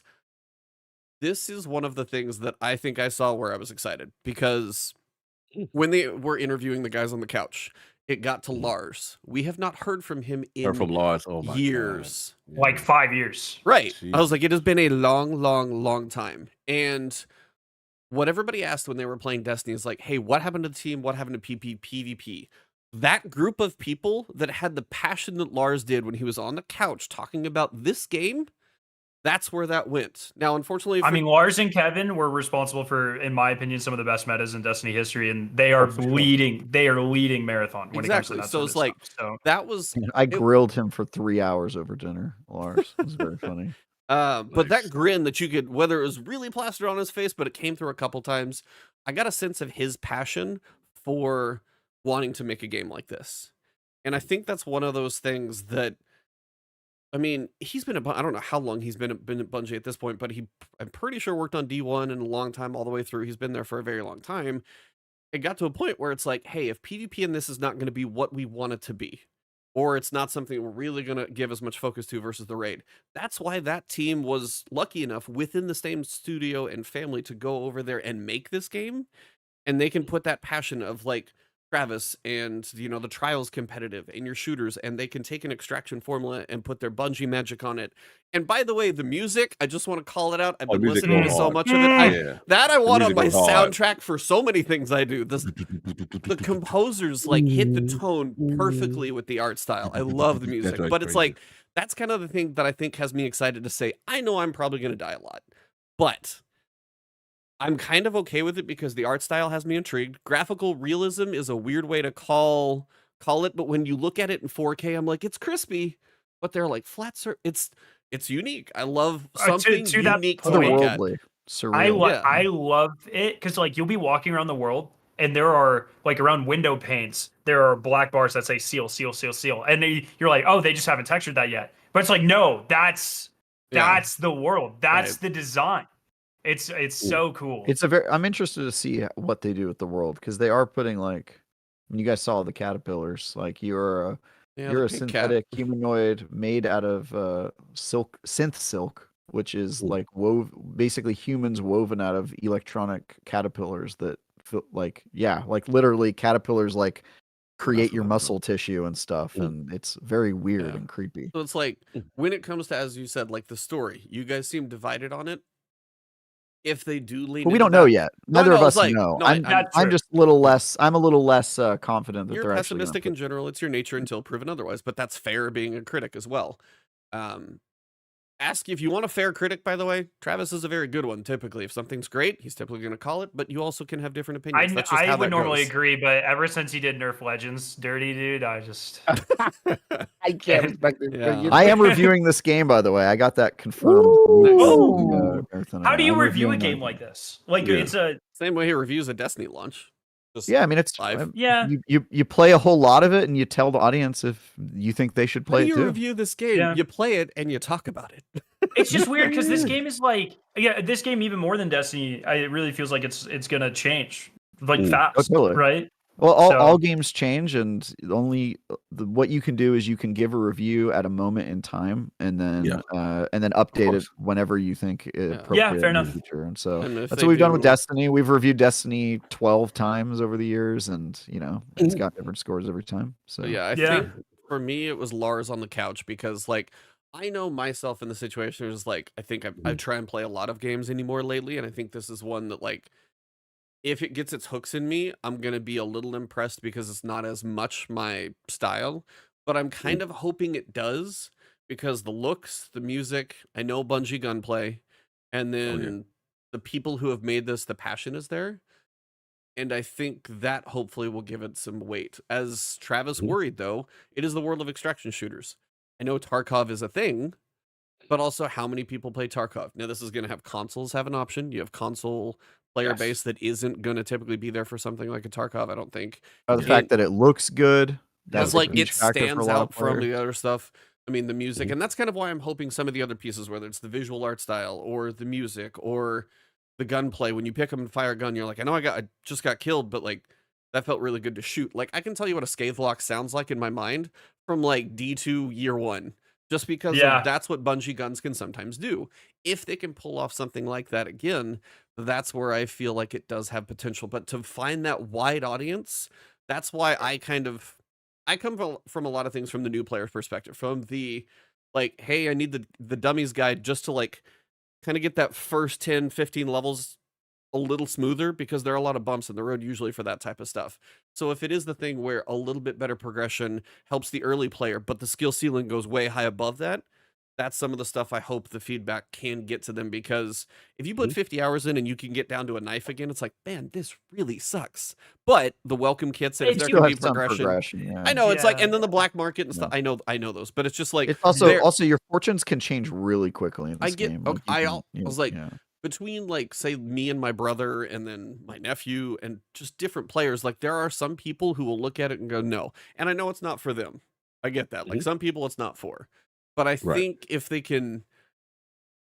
If the curve to get on the ramp isn't too bad, but the ramp up, like, in skill, like, you got 70 hours, 200 hours, somebody who just, like, streams this game every day, there is going to be a really high skill ceiling. But if they can get that early onboarding to be smooth enough, I think that's where the success will come. Because unfortunately, the onboarding I'm worried about. I think it could potentially make or break the game, and we all know how Bungie is. That's what I was gonna say with Destiny's onboarding right now. Destiny has not proven that is something where the success lies, and that's not something I think they are working on it. I hope. Yeah, and that's the thing. Is like I don't want to see them fail. I just want to. I gave them a ton of feedback on it, so I hope that's the goal. I would say for the alpha probably as well. You doing the Lord's work in there. I know you. I came in. I was like, honestly, your game feels bad the first 2 hours. I was like, here's all the things I would change about it. Like the backpack being like non-existent is like way too harsh.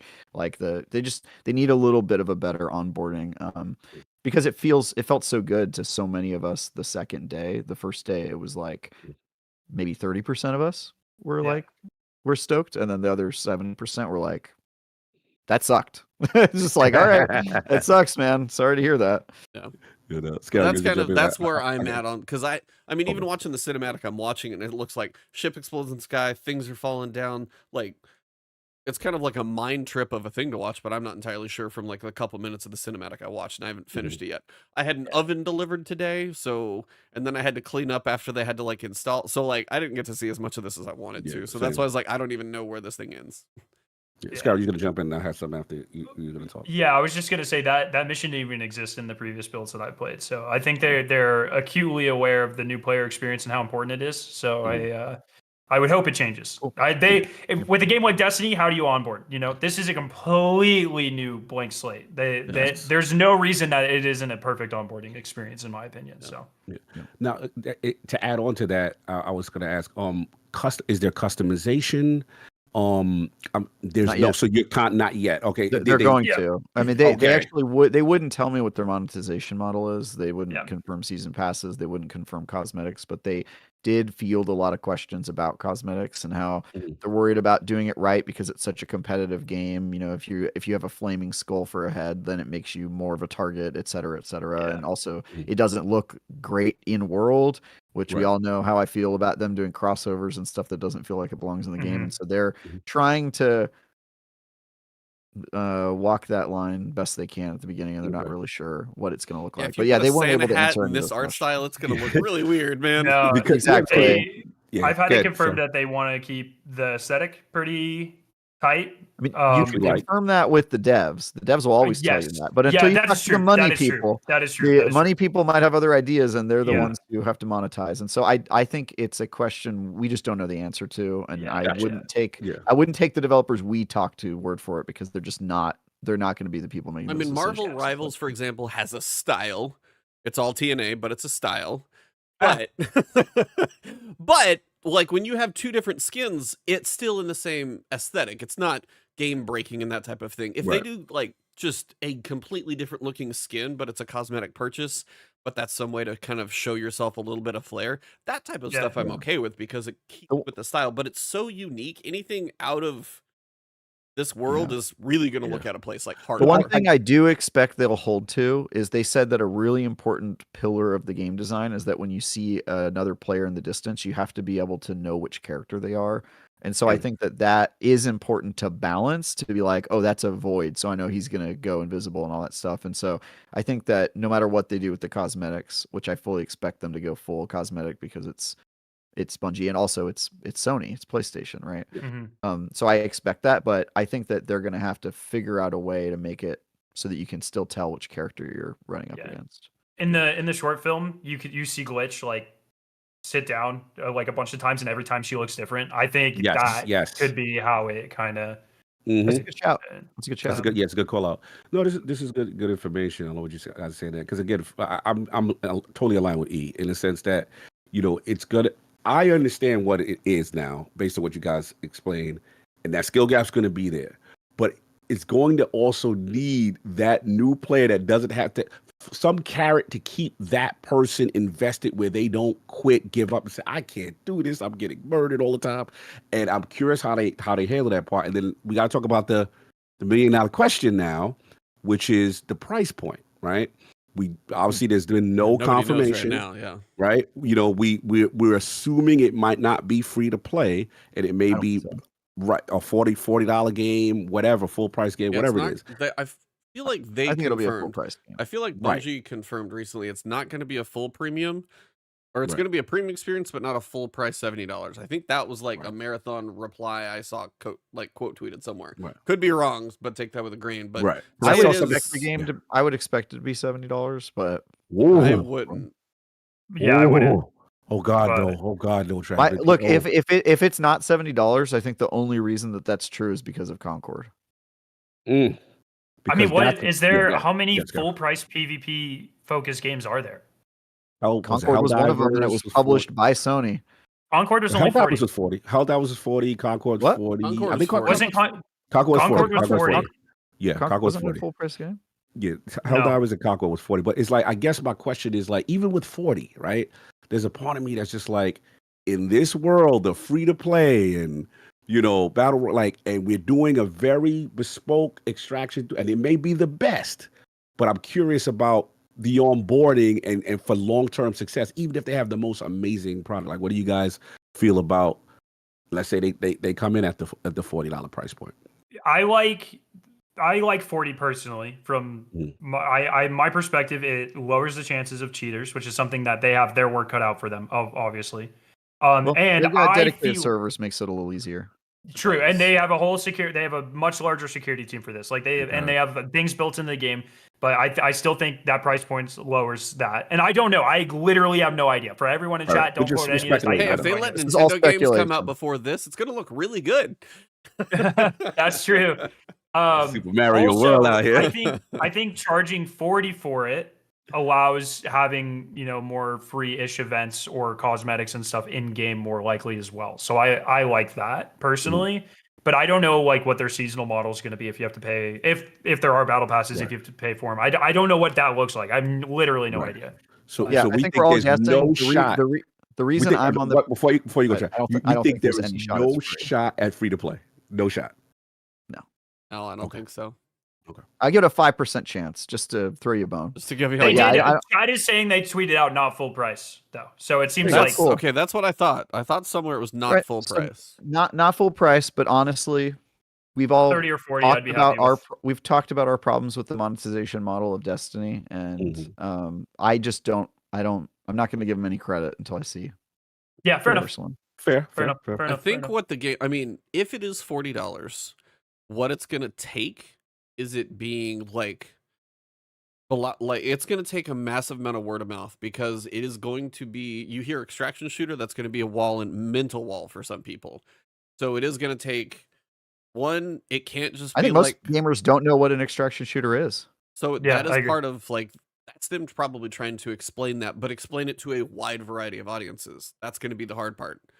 As you guys said, it's hard to demo this game. So how do you explain, hey, look, I ran, like, how do you do a gameplay preview that shows what the game is without like the cheesy Ubisoft commentary over it? If you guys know what I'm talking about, I'm sure I you think do. they need to stop using the phrase extraction shooter and just explain Mm. what it is in plain English. I think they need to say it's a PvPvE game where you're deployed into matches, you try to find loot, and you have to be on the lookout for other players that attack you and extract. And they should honestly reference battle royales more often, because it has a lot in Yeah. common with battle royales, and that's the game genre people know. People don't really know extraction shooters. So I think they're using the wrong terminology, and I do think that their showcase today was a little vague for people who just aren't in the know about what an extraction shooter is, and that may have led to some underwhelming stuff. But again, you have to see it to believe it. Playing this game is believing it. Like it's a great. Yeah, I have very little doubt it's going to be a really good game. I just the big question mark for me is it going to be a successful game? Because Right. as we've talked about, this is pretty make or break for Bungie. How is you guys had like a highlighted one for Scarrow Shadow? I was going to ask for the average player, and then you get the upgrades as well. How is movement? Because I know you mentioned a super sprint, a double jump, could be a triple jump. How for the? I think it should be a bit faster. Okay. Me too. That was another feedback. They said it was slow. a lot of the upgrades you get increase the amount of stamina you have, and they increase your base speed a little bit. I think it feels good late game. I think at base it needs to be faster though. Okay. Yeah, like one of the big reasons to play Locust is because he has a horizontal dash, which makes honestly, it's kind of OP because He's one the of the fastest. characters glitch is supposed to be all about speed, and honestly she's not the fastest because of that dash, which is like honestly that character I think is the worst one in the alpha state. Like they need to No. give her The verticality is so important in gunfights. I think so. Yeah. Well, who's the yeah. worst one then in the alpha? Okay, so Oh, here you go. This is- Rank them. I want bottom to top. If you say Blackbird, like I'm gonna. I was gonna say let's Blackbird, go. but I still think she's really Oh good. my I still think she's really good. Blackbird She's really good. Wow. Blackbird. But All right, for the uneducated, the uninitiated, the Blackbird character does what? The Blackbird she character is the pings- scout. She pings everyone, which is why That's I the think it's ping. crazy. So all of them have a small ability, a big ability, a prime ability, and then a third ability that's contextual. So Void, the contextual ability is when you jump off of buildings, you can dive down and create a. There's two contextual. Oh, you're right. There's two. You can create a cloud of smoke. So the contextual for Blackbird is if there's a downed enemy and you go up to do the finisher move, you do a ping in the area of the finisher and find any other enemies around. So it allows you to find their allies Snitch. that are hiding. Her other one's really good too. If you crack someone's shield, they have a trail that they leave behind for a little bit. Yes. Oh, that's right. Yeah, that's really good. I Ooh. still think Blackbird is very good. She is the only character that doesn't have a movement ability of some sort, Correct. which I think makes her the lowest skill ceiling, personally. Okay, so I'll agree with lowest skill ceiling. The problem that I see is that she is essential to any team, especially if you're going into PvP hunting. You definitely need you have to have a Blackbird. So that's me. why I need to start snitching people out. This is where they are. I can't put her on the bottom of the rack just because she's essential if you have a group and you're doing PvP. That would be you, Cog. Like you're snitching for your I'm teammates. snitching all this medic class that Scarrow's talking about. I think these are the ones for me. Well, so they're not in the alpha, so you're not going to be able to play. They're not in the alpha. Not yet. Okay, not yet. They'll But be future. at the full launch. The launch has there's 6 two more characters. characters. Yeah. Okay, so that one what's his name again? So Dragon? Blackbird is the Blackbird. one who pings.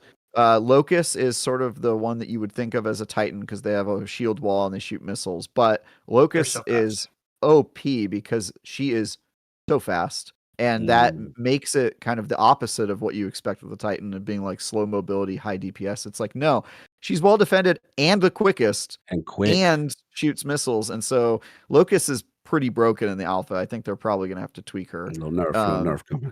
Yeah, and they're going to be some sort of nerf there. And then the other two are Void, the stealth ninja that does smoke and invisibility. I think that is a great class. Super good class. People are going to be playing that in solo.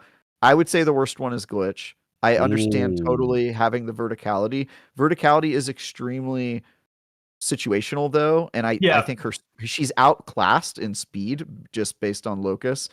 Really, the only thing that is super good about her is like if your two teammates get downed and you use your prime ability and you run the hell away and you get 3 times as far as any other character can run before running out of stamina.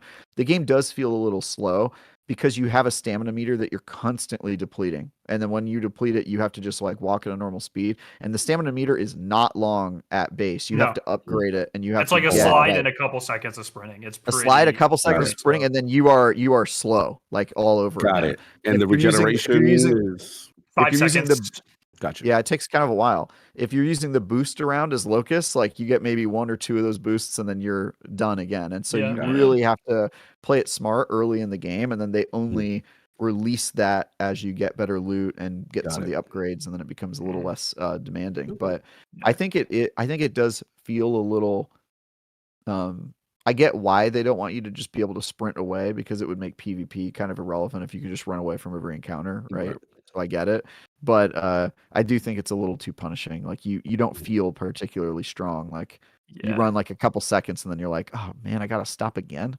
You know? I think they could make it a bit faster because bullets have stopping power in this game. So if you get hit, you slow down like a lot. And you can get the limb system. There's been some leaks where I guess it used to be a lot more crazy than it is now. Now it's just like, okay, you get hit in the arm, you heal slower for a minute or whatever. It's nothing crazy.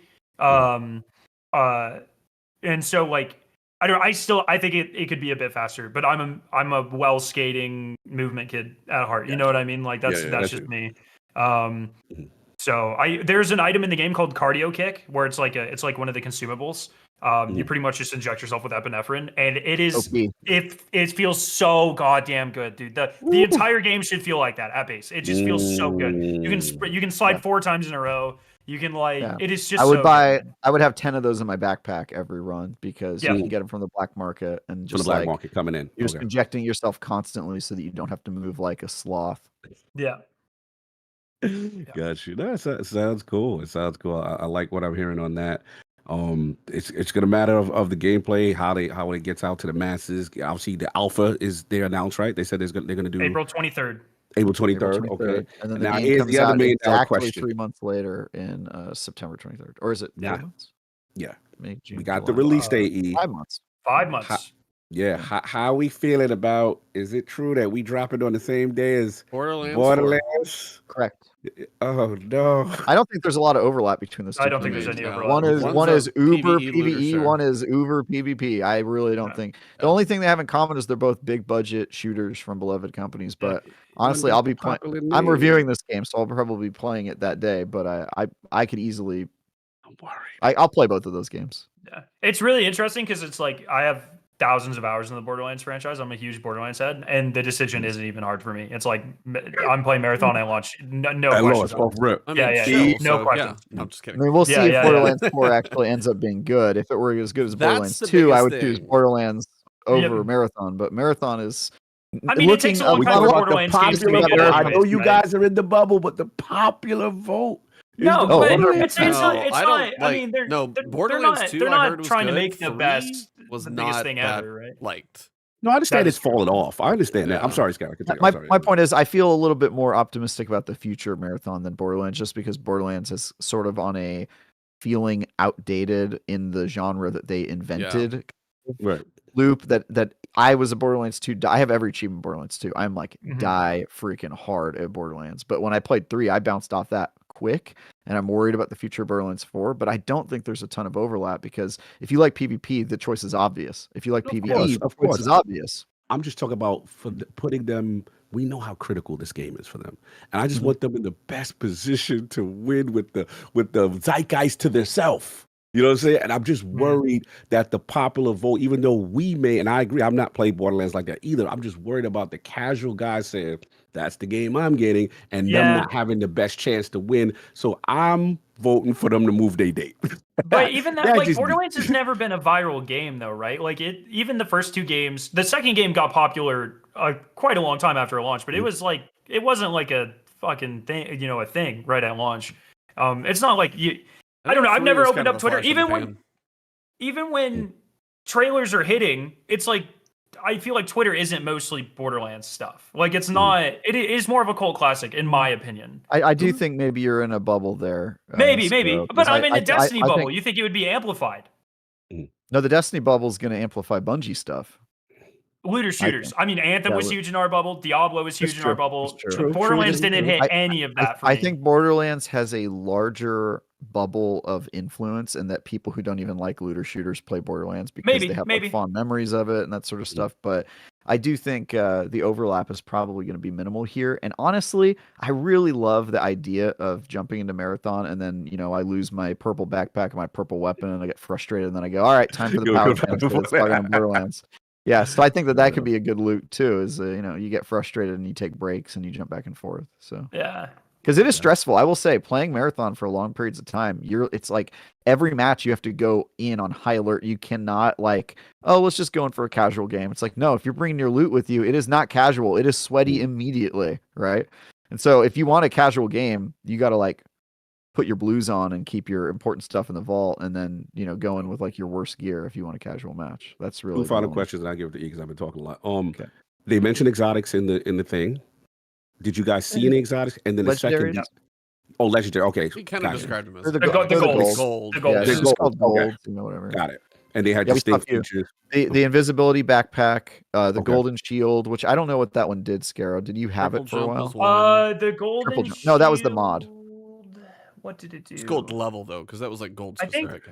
I think the gold shields have character specific stuff, but I don't remember off the top of my head. And the cool thing is, even if you find loot that isn't for the character you've been playing or maining, you can always switch your shell in between matches. So if you find a triple jump mod, like you're not locked in. You're not locked in at all. Your vault is shared, because keep in mind you are up here and your shells are just the bodies you're choosing to inhabit, and so your loot comes with you and you switch characters dynamically in between matches. And so if you find something that's good for a specific character, you can just start playing as that character, pivot, and take all your Is there loot any with you. limitation on gold items, or could you full gold yourself?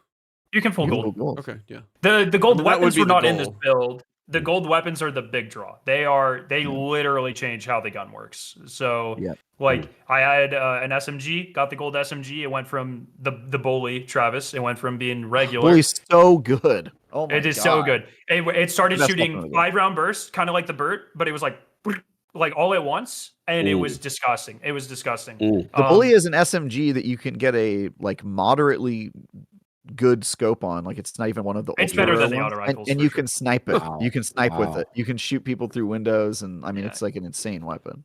I think golden auto rifle has like a flip up scope that has like different functionality on it. I also had a shotgun, so I had like an AA-12 type shotgun. I forget the name of it in universe, but it's like, you know, like full auto shotgun. I have one. I wrote it down. One sec. It also turned into a 5-round burst, where it's like, and then it auto reloaded from your backpack. Somebody with 5 shots. I mean, no, it was the fastest kills I've ever seen in my life. There's whatever's over here is gone. Yeah, like that's just gone. That's how that works. We had purple mods that changed like there's a railgun, so you charge it up like and it shoots. The purple mod made it shoot 2 instead of 1, so it would like insta kill everyone. Okay, the weapons are broken. When you get up there, they are broken. They are busted. But you gotta but you have the risk of like losing at that match too. Losing it all. That's how that's gonna go. Was ammo ever an issue? How is ammo in this game? How do they handle that? Ammo is an issue. Yeah, you have to worry scarce about it. for sure. Okay. Especially like PvE ads, like pretty much just exist to destroy your reserves of ammo. That said, they're tough. Yeah. So like, there's different ammo types. So if you find a sniper rifle you like, you need to start finding ammo that's for that sniper rifle, and it's pretty rare. Like they make you work for it. If you're using like an auto rifle or an SMG, those ammos are way more easy to get. But yeah, if you're doing a lot of PvP, you're gonna run dry and you're gonna have to rely on your backup weapon, etc. Yeah. And And then there's kinetic weapons and energy weapons as well. So there's like battery weapons, and they deplete shields, so they're better for USEC, like ads. Okay. And then so I think between the two, like six types of ammo? Heavy, light, MIPS for kinetic, and then MIPS are the goated. MIPS are for the sniper, yeah, they're goated. And then I think maybe just light and heavy battery ammo. It might only be 2 battery ammos. I don't know why. I found for myself, like, just subconsciously, I never really interacted with the battery weapons at all. I would look at them and I'd be like, I think they take down shields faster, right? So they do, yeah. If you're using a shield electric thing and your buddy's using an SMG, you can zap down a gold shield and then down the guy really quickly. So yeah. So Travis, this one for you. The beauty that you described is the tension of the extraction, right? To me, that like, so I'm assuming it's what 30 seconds or whatever it is. It just feels like an eternity to get out.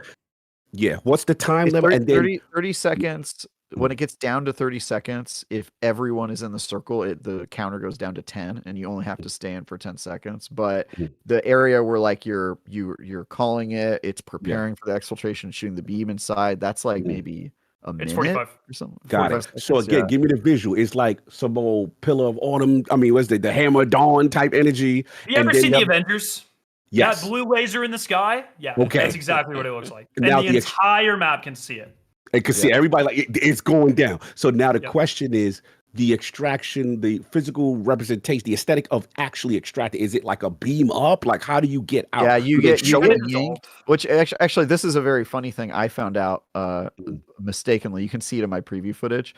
Is if you are chasing another group and they're trying to exfiltrate and you run up on them and you kill them and you down them in it. I went in to go loot their bodies and then the exfiltration went off and I got yanked back into space and my 2 teammates were still there like he's gone and I was out of the level with all the loot I got. And so so you can get yanked up on accident and then later they're probably going to tweak this so it probably isn't a fair critique, but like I shot down from a balcony into a group that was exfiltrating and then their exfiltration went off. And when the beam passed me, I got yanked up with them and again pulled out of the map and left my 2 teammates with them. And I was like not near the exfiltration zone. I was like way above it, but it just yanked me with it. Yeah, so I think that's a bug. They'll probably fix that. But. If someone is downed, they will get exfilled. If someone is perma-killed, like you down them and then you thirst them, they do not get exfilled. So learn from my lesson. If you down somebody and kill them in their exfiltration zone, wait for the beam to go off before you go and loot, unless you're trying to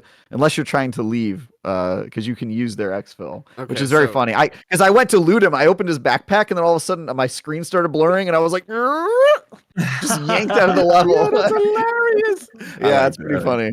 You cannot betray your teammates. No friendly fire. No friendly fire. And there's a cool thing. So if your teammate dies and you loot them and then you exfil, all like loot that you take from your teammate goes back to them.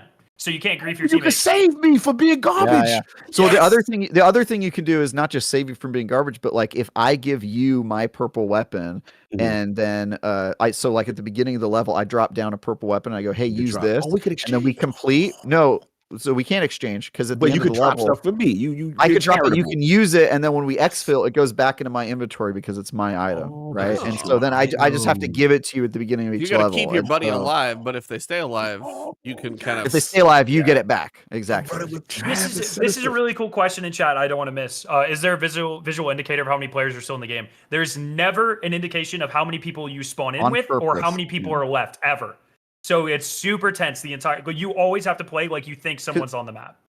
Exactly, because I was in the final exfil a few times, just like the and countdown number, like a when you see the number, we were so filled with tension. We were like, I think we killed 5 teams. There maybe is one left. Like we're exfilling and we're waiting like that 45 tense seconds, and then nobody shows up, and we're like, we've been the only person on this map for like 20 minutes. Like it's like there was no, but it still makes you feel tense even when you're like, I'm pretty sure they're all dead. Exfil, if someone is on the map, it lets you spectate them.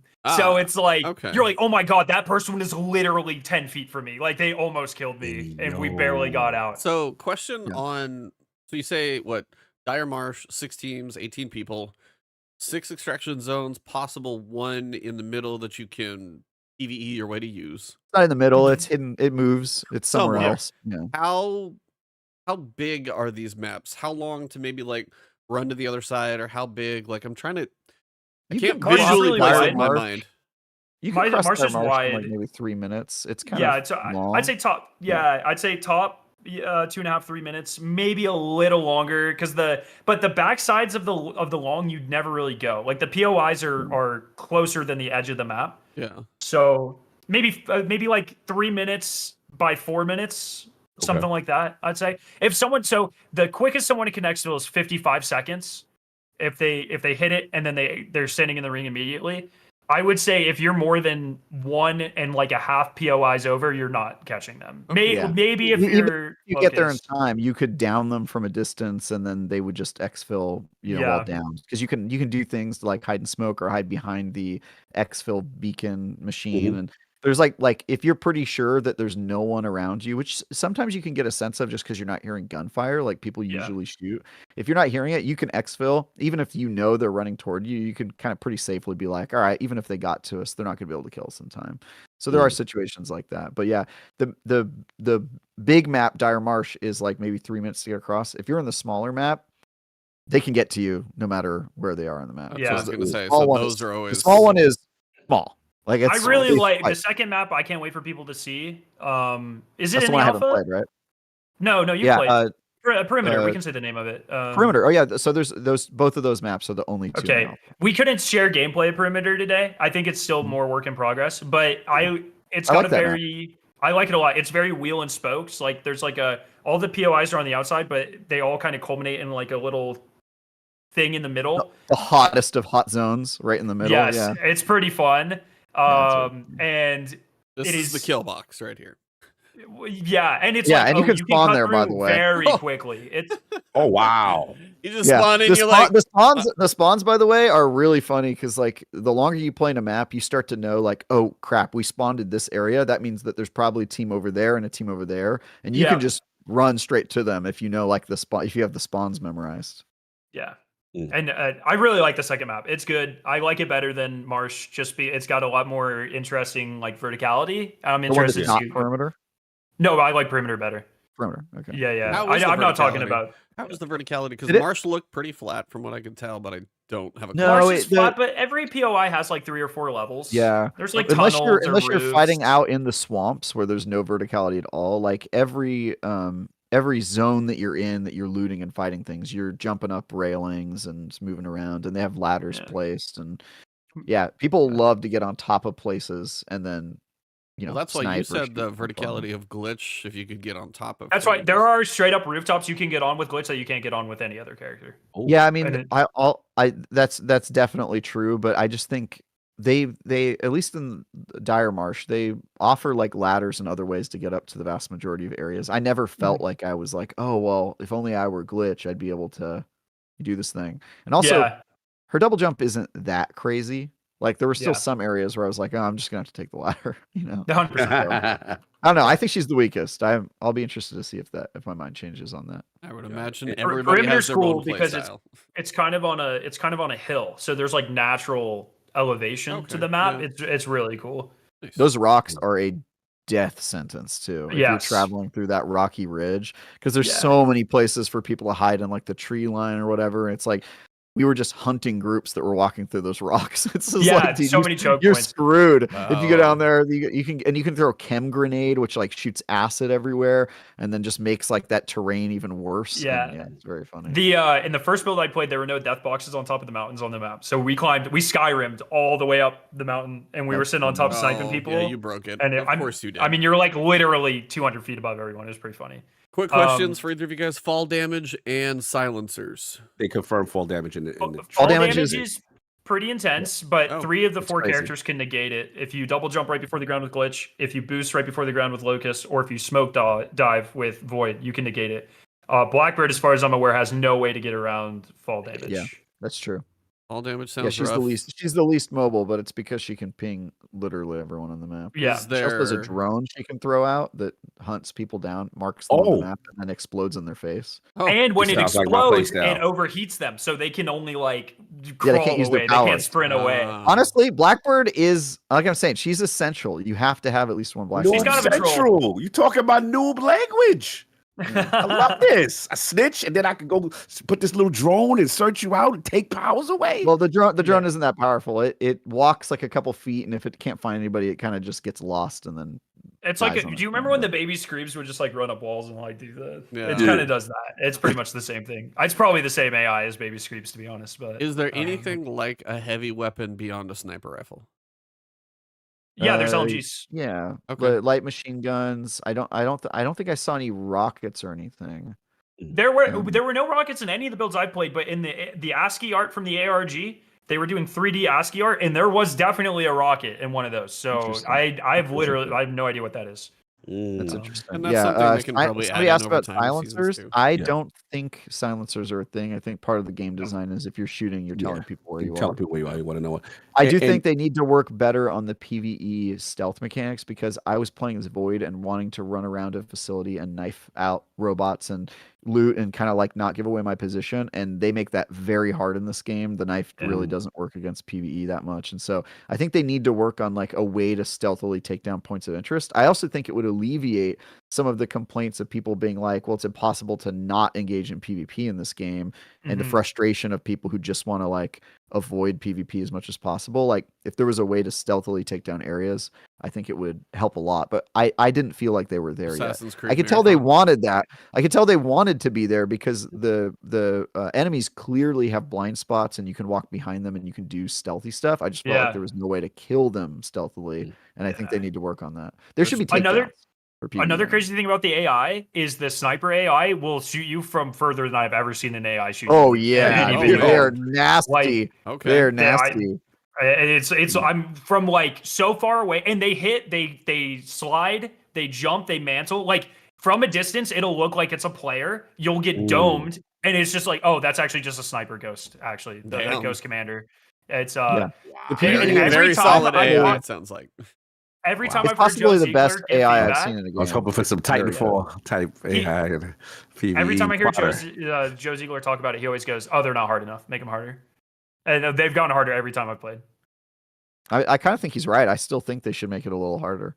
Yeah, it's Because there were points where I would have like purple weapons and I was like, So they're not really where- challenging anymore. that's where But I at the feel beginning, like they guys, might do when I some- first played this game, I jumped in playing it like it was Destiny and I got downed in like 5 seconds. Like literally, I Yeah, went in there's like it was no Destiny. overshield. I was like, it's done. I was like, oh, I've got an auto rifle. It probably won't be that bad. I jumped in and there were like 2 or 3 guys and I shot at one of them and then the other 2 downed me and I went, oh, I guess it's not that type of game.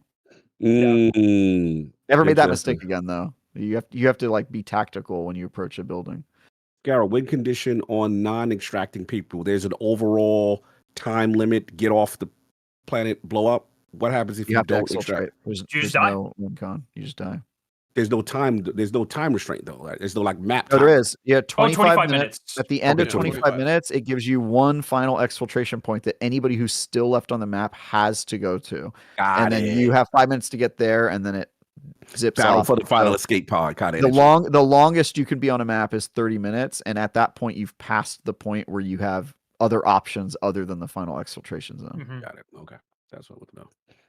I was doing final exfiltrations like most of the time because we were so PvP heavy. We were like, is there anybody still around who wants to fight us? And they were all dead or had already left without us, by that point.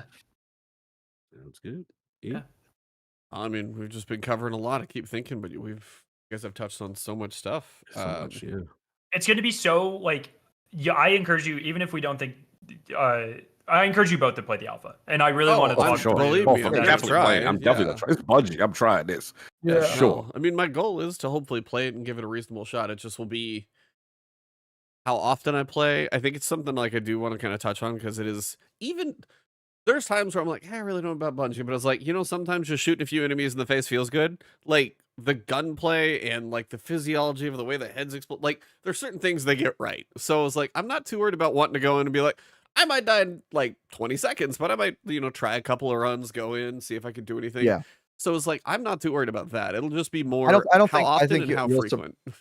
I think you'll surprise yourself by how good you are at this game, though, E, because it's not like Crucible where you run into a match and in the next 8 seconds you're going to see an enemy. It's like it gives you a chance to sort of build and hunt. Like, for example, I saw Tenz's group. He's a Valorant streamer. He's like extremely good at shooters. And I saw his group from super far away. And I was like, all right, they don't know we're here. Let's follow them.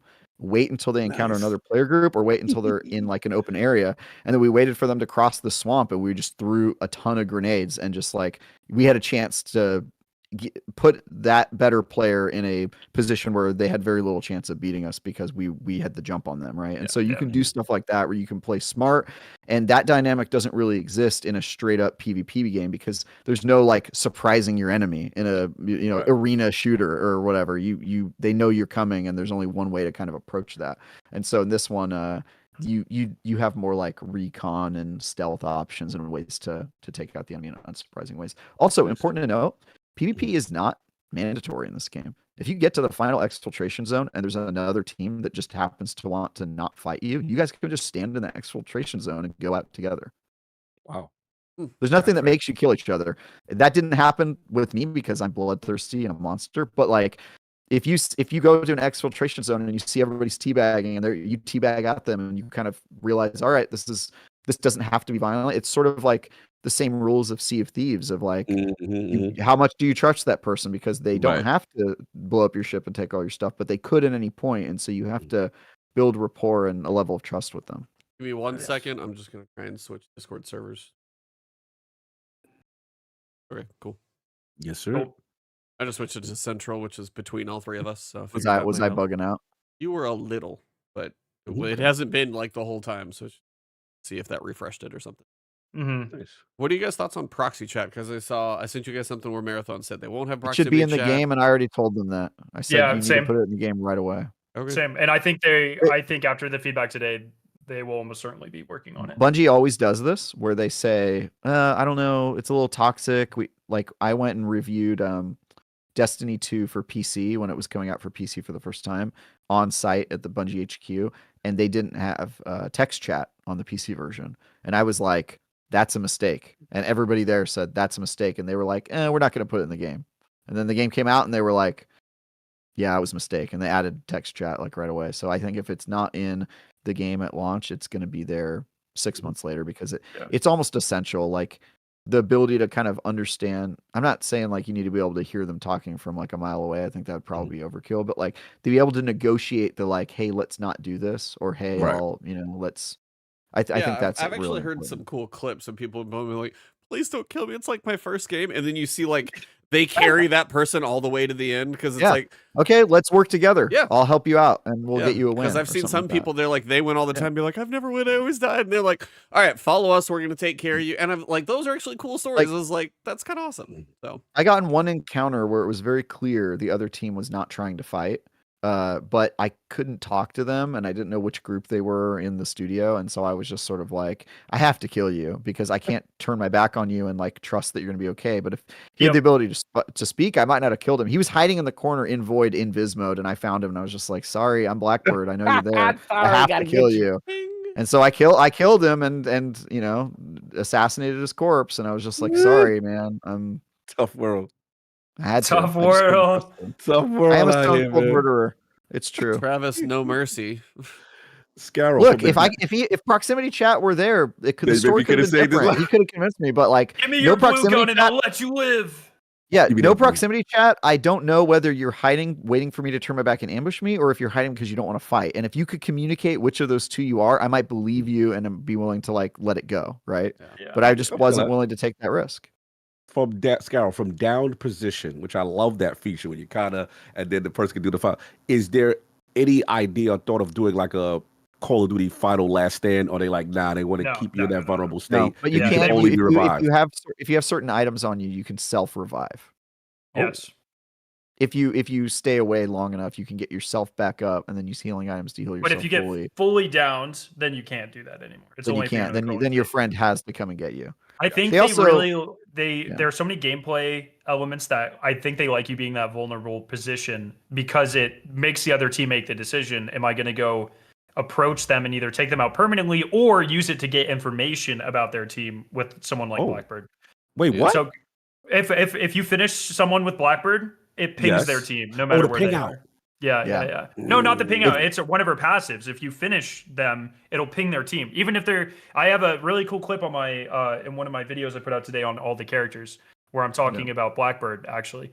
And I finished someone in the middle of Marsh, and all of a sudden there's just a ping on nothing. And I'm like, what the fuck is that? And it was an invisible void standing in the middle of the water watching me. And I would have had no idea if they were there if I didn't finish their teammate first. Yeah. Honestly, like downing somebody and then like everybody going, hey, get the Blackbird in here to finish them is like really important because I kept doing that. I was bloodthirsty. I was just like finishing people as void or whatever. And then they were like, no, let the Blackbird come in. Let the Blackbird do that. But how do you counter the Blackbird? You said it's a counter, right? There's a character that could kind of a blur. No, so there's a stat you can increase to make yourself holographic and you kind of look blurry, and it's a consumable too, a scrambler. There's also a consumable for it. But yeah, there's movement, movement characters will counter that because she can't move very fast. So it's like exactly. And also it pings if you're visible, the ping stays on you. So if I can see you in the distance and you're pinged, I'll see the square fall around. But if you go out of sight, the ping will just stay wherever you were last visible. Last seen. So that's the way that's the fairness. Yeah. Okay. Got it. Okay. Cool. And so that ping he got in the middle of the water, unless the guy stood there, it tells you if you got pinged as well. That's another thing that Blackbird's really good for. It lets you know if you got pinged. And so the voices are watching or whatever. If you're Blackbird and then suddenly your team gets pinged, you're like, uh-oh, they know where we are. Let's move quickly so that if they come to this location. Get out of here. Yep. You know, Okay, so that's the defense there, the transparency in the ping and let's go. Okay. Well, Blackbird is the counter to Blackbird, basically. Pretty much. Because it lets you know when you get pinged. And movements. And movement. That's true. And movements. Oh, Blackbird is. Got my character. I do think every character I played, even the work in progress ones, are all incredibly well thought through and very powerful. Like, there's not been one where I'm like, wow, this one is not good. They're all very, That's very true. good. Like, I would say Glitch is my least favorite, but it's also close. It's like a close match between her and some of the other characters. No doubt. Nice to know that there's, little different opinions, little rivalries, or kind of everything. Yeah. Nothing's like, all right, 2 were good, 2 need a lot of help. Like, you guys are, kind of split more hairs than most things. Something else I should mention. I did ask about what they're going to do about players who are super experienced and really good at the game entering with the new people, and they do have some sort of matchmaking that they're working on. Oh, so there's it's based off of runner level, right? I forgot they said that. Yeah, so it's based off of runner level, and so they do have like you've played more of the game, you have more experience kind of parsing of the matchmaking queue. It's not like you can't play against like a super elite streamer, but it's less likely. And the other thing is that players are organically moving from certain maps as they progress in, like the missions will start saying like do things on this map. And so you're unlikely to run into like advanced players in perimeter because they've already moved on to like some of the bigger or more complicated maps. And so you can kind of avoid running into crazy overlooted characters just based on the map you're selecting. Scout and Trav sold the game better than Bungie. Well, to be fair, we had 2.5 hours and Bungie did not. Fair. Dog, I've been streaming for 9. Like they had this time of time, but it's it's a hard. I don't think it's a hard game to sell if people can get their hands on it. So I think it will. I know closed alpha, probably beta. Do you think like an open beta, anything like that is? Yeah, I think they have to touch the game, or else they're not going to sell anything. I also don't know how I feel about the closed alpha being under NDA. Like, I feel like that would be a great opportunity to build hype. That feels really weird. It's unfinished, but it's not that unfinished. It's also like, weird that it's the same build they just let us show. Yeah, but we had. I don't know about you, but like I could only show 20 minutes total. Yeah, we were only allowed to show 20 minutes as well. Yeah, so it's like I have 4 hours of gameplay, but I'm only allowed to show 20 minutes because they want you only showing like the best. I think this is the longest preview I've ever done. My word count was like almost 3,000 words. I think it's a pretty big one. But I think if people can see this game and they can get their hands on the game, it'll sell itself way more than the reveal today. I agree, brother. I agree. No, you guys are killing it. My hype level. I went from completely pessimistic to like, yo, that sound mad fun. Like, It is really fun. clear, It is. To be clear, Cog, so did I. As you know, I've not Yeah. been super stoked about Me neither. Bungie's trajectory so far in recent years, and like Mhm. I was worried that I was going to go in and feel nothing about this game, and then just be like, well, there goes Bungie, right? Because Right. their backs up against the wall right now as a company. They lost half their team. Like, how do you make a game with that? You know, all Yeah. these things I was worried about. But you pick it up, you touch it. As soon as I got sniped at by an AI sniper and I killed him, and then I went and I took a sniper and shot at another player, I was in love with this game. I was like, as soon as I did that, as soon as I fired a sniper rifle and it just went chunk and like hit another player and down them, I was like, oh, There you go. That's what Bungie, you're how do missing. you do this? How do you do this to me every time? Missing, baby. Yeah. That's what you're missing. So I think good. it's Yeah. that So Tiger good. engine, dude. It's got that. It's just. It's the Tiger you engine, feel yeah. it. Yeah, I you get feel, that. it is so special, dude. You feel it, the movement, the gunplay, the animations. Yeah. You're just like, oh. They have So stuff they good. need to work on. I don't know if it's going to be a successful game, but like I just from what I've played, I know that it's going to feel good, and I am way more optimistic about this game's chances than I was going into See the what's event. coming. No, that's a good sign. That's a good sign. Scarrow, would you? What now with a culmination of the hours and where we Yeah. going? What's your That's. I kind mean, of final thoughts? that's kind of where I am too. Like, it's hard nowadays. Games like what games are successful seems more like luck than anything. And you know what I mean. You can and the amount of time and the polish you put on your game feels like you're stacking the probabilities towards that. But you can make the best feeling game in the world, and who the hell knows how popular it's going to be. So I think there is an amazing foundation here. I think if they continue to lead into the secrets and stuff, like I hope they are, and like I've had some chats that they might be. I think that will be, even though most of the player base might not interact with that stuff, I think it'll have repercussions on the game that the entire player base will feel. And so I think that is very exciting. I think there's a great foundation here. I hope people give it a shot. I genuinely think, like, I played so much of this game and all I want to do is play more. That's a great sign. In the last 48 hours, I've spent 24 of them streaming about this game, and I still want to do it more. Like everything about this universe has me enthralled, and I cannot wait. So and I that's think where the I'm most at. encouraging thing you said, Scarrow, was the fact that every session they took the feedback. You get the next build. So much. And you saw immediate response to the critical feedback, which is something that the Destiny community has been clamoring for. They haven't taken any of my feedback, just to be clear. Just to be clear, but we know you own it. We know you own it because you're given the proper longevity live service feedback for long-term success that I like what Travis is doing. So they got two of my people right now given the correct data that they need. This is what I'm talking about. So I'm feeling a little hopeful now because I came off that stream. I was like, I don't know, y'all. I'm gonna try it. It's Bungie, but I didn't know. I'm feeling better. Is that the biggest concern I have about the feedback that they're getting is that all their playtesters are the hardcore. And so if they're trying to make a game for the hardcore, they're talking to the right people. But until they get the cogs of the world into those playtests, it's unclear if the feedback is making the game more for an audience that is very small and will not buy the game in large quantities, or if sometimes streamers have a positive influence on game design, and sometimes they have a very negative influence on game design. Yeah, that's totally fair. Yeah. And I think that's why they're running alphas and stuff. But I will say a lot of the feedback is towards trying to make the early game more approachable, and that's been a lot of feedback. Prox chat only helps that. Looting, the upgrade system, making the game a little faster or feel a little better at base, a little bit more storage at base, only helps that sort of stuff. And having a more approachable faction system, the lore more visible for everyone, which they've already acted on, only makes it more approachable for everyone. So that's been a lot of the feedback that we've been giving, excuse me. But that's almost certainly why they're doing this closed alpha, and then I would assume an open beta of some type. Like they want feedback from everyone. It's a clean slate. It's a much smaller game than Destiny. I'm sure it's way easier to implement feedback on reasonable timescales. And so, I think they're really taking it to heart. So, no doubt.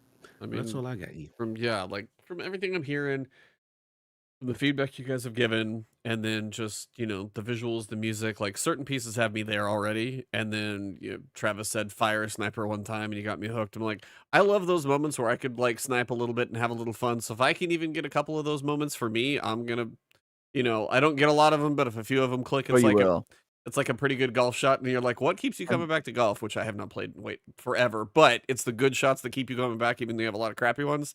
Same thing as you said, if you do land those couple good sniper shots, you're like, all right, that's And a really cool good feeling. thing is, the only thing to do with your loot, it's not like you're saving up your loot for a big raider, right? The only thing to do with your loot is other matches, and so don't give in to the gear fear. Is like something we were saying at the session. Is I like that. Don't let the gear fear control you, because if you don't use it, what was the point of you gaining it to begin with? The worst thing that will happen is that you'll die and somebody else will get your loot, or more funny, you'll die and somebody else just will try to rammed get you. you and it'll disappear, and then you will have the last laugh. That's funny. All right, so I don't know. Well, hello to all the people who just joined the show. Hey, right as we're ending. Nice. Yep. Wait, did a whole bunch of people just log Yeah, on to he had watch this? another streamer raid him. So, what's Awesome. up, everybody? Yeah, we're part of a podcast, and you're catching the tail end of it. We've been breaking down this game for the past 2.5 hours, thanks to both of these gentlemen who got to play it some, and then even more, a whole bunch more. And Gonna be fun. Bastard. Are they giving you an alpha code, Travis? Yes. Yeah. All I right, think I'm gonna we're get it playing. for- We're playing. Oh yeah, we're definitely Nice. squatting up because Yeah, the yeah, I was fact like, that we I didn't gotta get go to- ping anybody I know to try and get one too. I'm like, I want to play. I really do. Oh, wanna play. I like to play well, Bungie. I like to play. Yeah. We'll be. Yeah. We'll get you guys codes. I Yeah, appreciate We're it. connected, right? I Man, appreciate I'm on a it. first Nano name basis Destra's in with my one of chat. their What's up, Nano? sandbox leads. What, Michael was his name? Guy's cool. Appreciate y'all. And I can tell you, some of the feedback was heard from this show. Mm. Oh, Oh, Really? really?